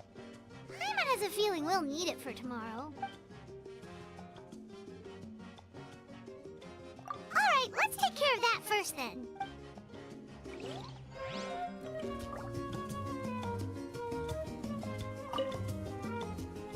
If you're done for the day, we should get some rest.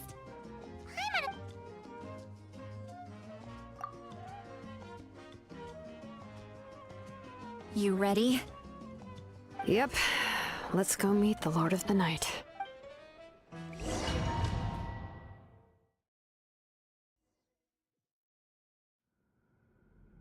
So, this is where you heard the Lord of the Night? Guess that means she really has awakened. Hopefully we made it before she falls asleep again. Fret not. I'm still here. For a weak life form, falling asleep is no less taxing an exercise than staying awake. I'm sorry for disturbing your rest, but there's something we didn't have the chance to ask you earlier. We need to forge a new ancient name for the Traveler, but we ran into a problem. He's not from Natland, so there are no records of him in the Night Kingdom. I see. Malwika must hold him in high regard. It would seem the two of you are not simply here on her orders. So, what say you? Do you believe this traveler to be deserving? Mm-hmm. Speak your mind. There are no others here. You are both my children, both children of Natlan. I would hear your opinions on the matter. He is special. He saved Kachina and devoted himself to helping us avert this disaster. Natlan owes him a debt, but that debt has not been repaid, and with an ancient name, we can at least guarantee his safety. Even though that guarantee will come at the cost of your own life? Yes. So, it's true. Forging an ancient name consumes the life of the craftsman. Forging an ancient name is an act of creation. It involves taking disparate concepts throughout the Night Kingdom and condensing them into a heroic epic. But it takes time for the new concept to be integrated into that realm. If the ancient name is like a seed, then the life of the craftsman is the outer shell, serving as its protection. Once that process is complete, the seed will sprout, and having served its purpose, the outer shell will gradually disappear. Forging an ancient name is no easy task, and creating one for an outlander makes it even more challenging. Still, if you're here, that means your mind is set. Yes, because I believe forging this name will be well worth it. We don't know how long we'll be able to hold back the Abyss or what the final price of averting this disaster will be. If giving up my life means that all the people of Natlan can have a future, then the sacrifice is practically negligible. Even when I'm staring death in the face, I don't think I'll regret this decision. I bear the name Baraka. This is a part of my duty. I understand. The chance may be exceedingly slim, but you still want to seize it, because this could be the final step to victory. And you, Sidlali, the anxiety you feel, it's because you saw something, yes? Something you were not meant to see. So, you know about that too. What is she talking about? I've had concerns for a long time. Malwika's plan needs too much time, and too many things can go wrong. The Masters of the Night Wind have a ceremony that can be used to glimpse the future. It's just... using this power on the Pyro Archon has always been seen as a taboo. And you did it anyway? What did you see? Death. Oh. A key part of Malwika's plan is using the 6 heroes to release the power Xbalanque obtained from the Ruler of Death. Considering its origins, the price of using that power is death. You're saying Malwika is going to die in this war against the Abyss? Yes. I can't just ignore what I saw. That's why I need the Traveler's power. I need the power of a Descender. Don't forget, Sidlali. Even if it may seem like someone is fated to die, the nature of death and fate are different. Fate indicates what will happen in the future. The time, manner, and place are all predetermined. But death is different. Death is a rule. The ruler of Death's power will allow Mawika to triumph over the Abyss. But she must offer her own life in the process. The ruler of Death cares little for the time and manner of a death. She simply guarantees that it will occur. Fate may be able to influence the timing, but that is all the Traveler can change. Wait, you're saying we might be able to change when she dies, but not the outcome? I cannot help you with this, I'm afraid. It's beyond my capabilities. Mawika knows about all this, doesn't she? Yes. I imagine she has long accepted this eventuality. Well, I can't. She's so strong. She never gives up, never rests until a problem is solved. She's not the type of person to just quietly accept her death. The Traveler shares that quality. That's why I think this gamble is worth it. Together, I know they can overcome the impossible. Be it fate or death. We shall have to wait and see, but I will curb my expectations. My time is running out. It is my honor to witness humanity in this moment of absolute determination. We won't forget your contributions. Once we deal with the Abyss, we'll find a way to keep you alive. Thank you for saying that, but there is nothing you can do. How many years of life are enough? 10? 100? 1,000? 10,000? The Night Kingdom will disappear. The humans will continue to fight against the Abyss, and in the end, all will cease to exist. When you consider all of that, extending my life is meaningless. That's what makes us different. Even if our end comes tomorrow, humanity will still do whatever it takes to survive today. Exactly. Times like these always fill me with admiration and reinforce my commitment to the mandate I shoulder. My creator was right in esteeming you as special above others. Here. This is my gift to you and an extension of my will. It can record the Traveler's experiences in this land, whether from the past or the future. With it, you can forge the ancient name you desire, and the Traveler will also become a hero forever recorded in the memory of Natlan. Thank you. We're sorry to ask this of you when your strength is already all but spent. Really. Thank you so much. Your thanks are unnecessary. This is the least that an angel can do. Time for you to leave. It's getting dark.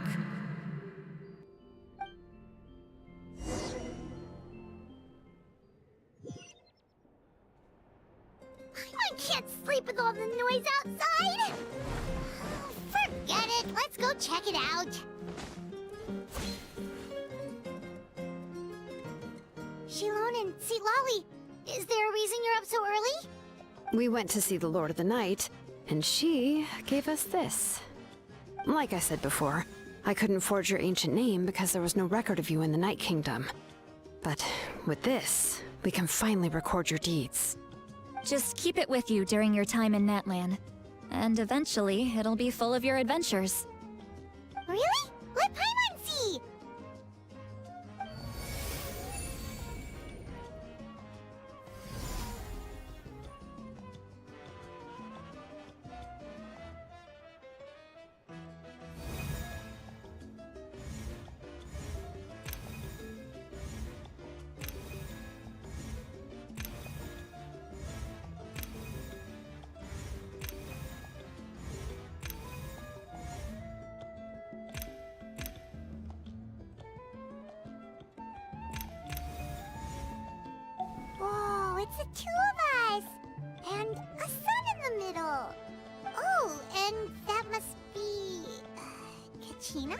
It's not a concrete medium.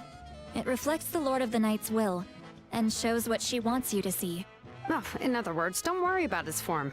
When you want to check the contents, just take it out and have a look. Sounds convenient. It's also super light and doesn't take up too much space. This is a really awesome gift. You think the Lord of the Night wants Mora? Oh, yeah, don't worry, you two. It's, you know, like you saw yesterday, aiding humanity is the Lord of the Night's mandate. She would have willingly reconstructed Natlan's ley lines at the cost of her own existence. She wouldn't ask anything in return for this. Exactly. Just take it. Well, if you say so.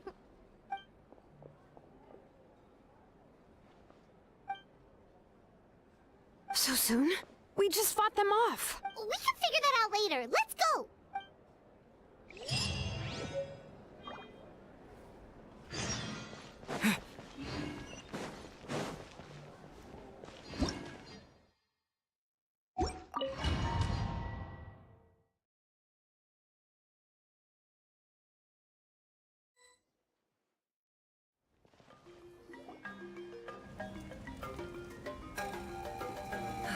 I see. I'll send reinforcements to those 2 locations. This other one is too dangerous. I'll handle it myself. The remaining locations are remote with no inhabitants. Let's bring our warriors back and make sure they're careful on the retreat. Understood. I'll spread the word. We're here. What's going on? Kachina said the Abyss attacked again? Yes. It's not looking good. Our forces have always been able to handle the sporadic attacks, but now there are more monsters than ever, and the attacks are more frequent. What about the scale? What areas are they targeting? All of Natlan. Not just around the stadium, but even the remote areas of the Collective of Plenty are reporting attacks. Could this also be some kind of omen? If things continue like this, then... We won't last much longer, I know. What we're seeing now is the desperation of the Abyss. It knows we're only one hero short. I don't have the strength to fight it right now. This is its best opportunity and its final chance. You're saying we just have to hold out for as long as we can? It'll be a long fight. Our current focus needs to be on protecting civilians and conserving manpower. There are caravans and adventurers trapped in the wild. Many of our warriors have already left to rescue them, but they'll need reinforcements. All right. Shilonen, Kachina, head to the camp near the Children of Echoes. Citlali, you're needed in the Masters of the Nightwind. As an important figure in the plan, Auroron will stay here. Your tribe is too far from the stadium. Understood. I'll leave right away. I prepared a hot air balloon to take you where you're needed. Messengers from the Scions of the Canopy are traveling all around Natlan. Update them once you've completed your mission, and they'll compile the information into a battle report. As I receive intel from the various regions, I'll plan your next move. All right. No time to lose. Let's go!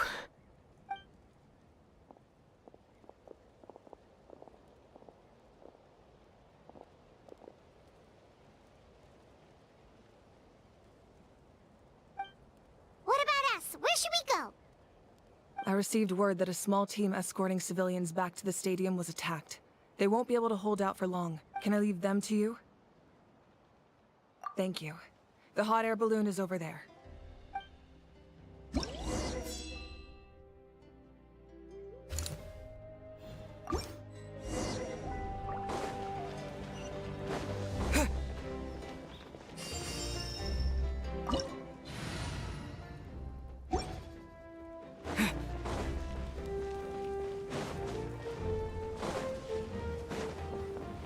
And we're off! Hey, this thing is pretty convenient. It's not only fast, but also saves us a lot of energy.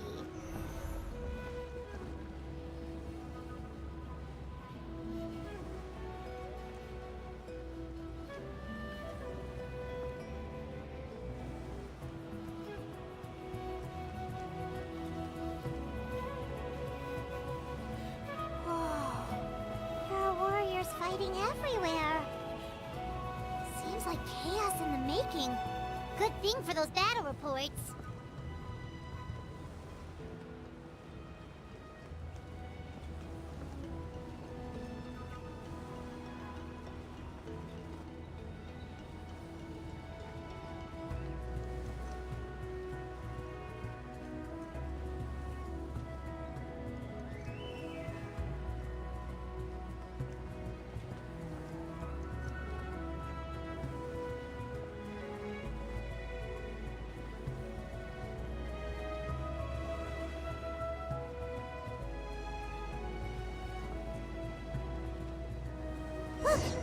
be trapped. Let's go help.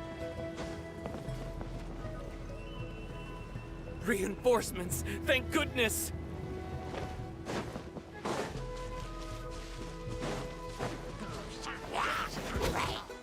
Propagate! Look alive! I got him cornered!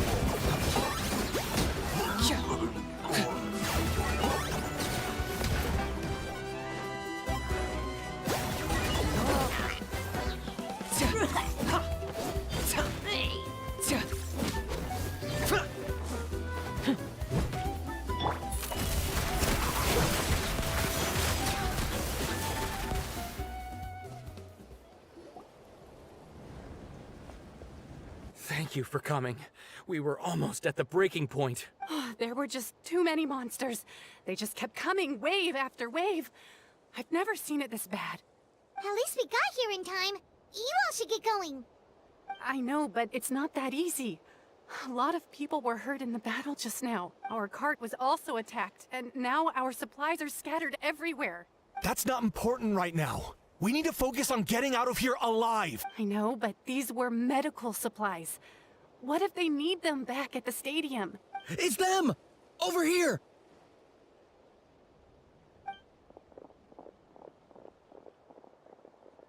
We came to help, but looks like you don't need it. Nice job making it through. Now we can head straight to the next location. What other areas need help? Here, take a look at the latest battle report.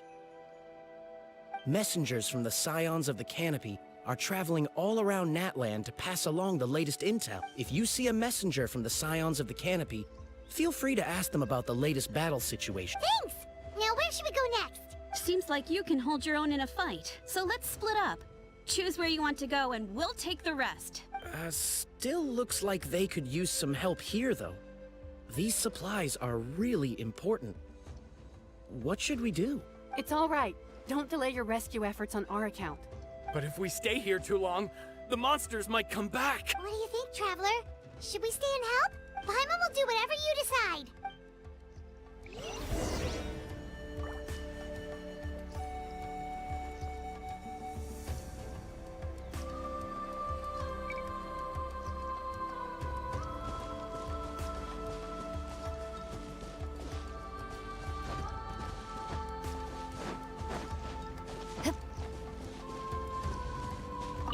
Do you get... I knew it. You're too strong for that.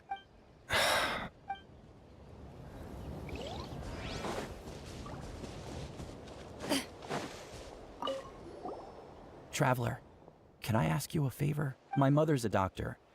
When she heard about the attacks in the wilderness, she rushed out to help, and I haven't heard from her since. I'm worried. She's not a fighter, and I can't leave to check on her. I want her to stay out of this. So if you see her, can you please tell her to take shelter? Of course. We've got this. Thank you. Oh, that makes it easier to focus on the current battle.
Hey, Kanichi just ran past. He must be busy delivering messages. At least he didn't look hurt.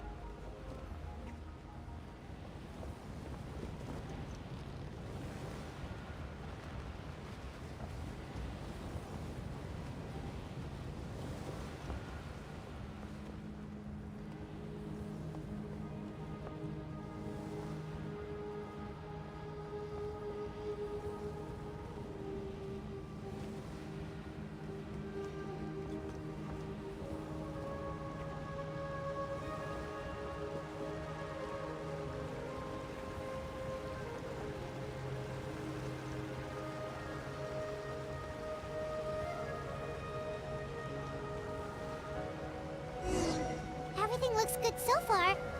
Wait, those Saurians are fighting the Abyss! Unbelievable! Attacking cute, innocent Saurians? Come on, let's go help!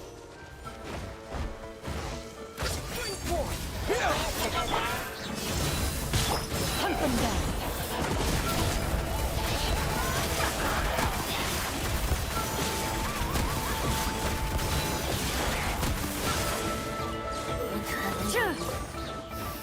Locked up!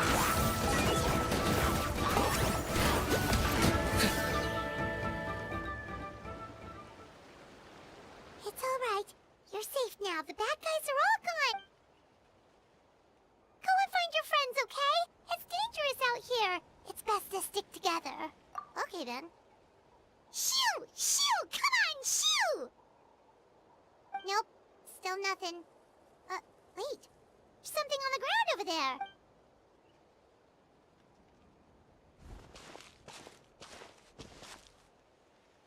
Let's see. Oh, it's one of the battle reports from the Scions of the Canopy! This must be what the Saurians were trying to protect! Looks pretty recent, too.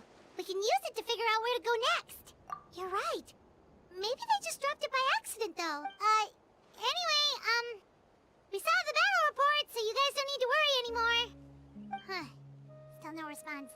Well, what do you want to do? Follow the battle report or continue to explore this area?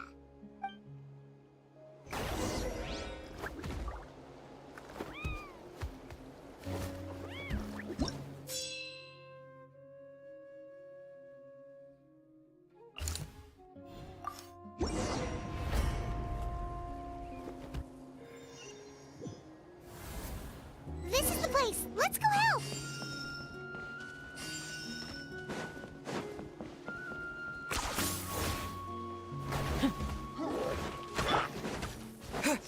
Propagate! You asked for it.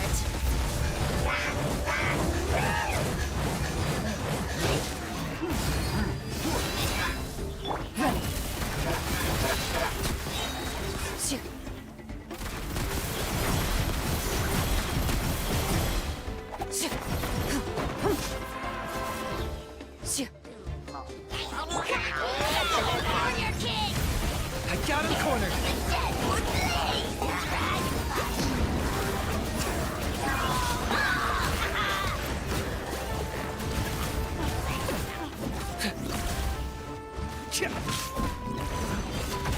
Germinate!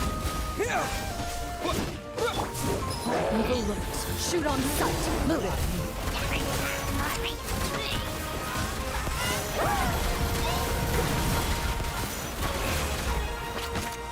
Enough.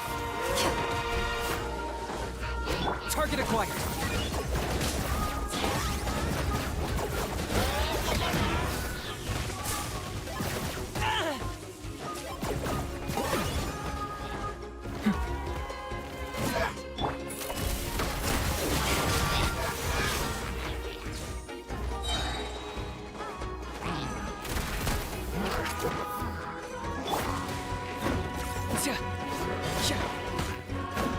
Locked up.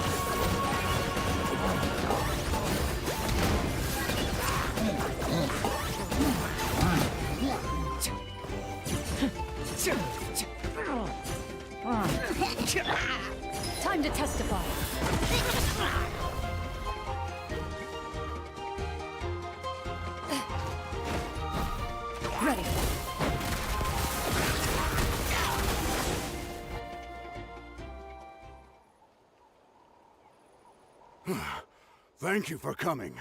We finally have time to catch our breath. Fairly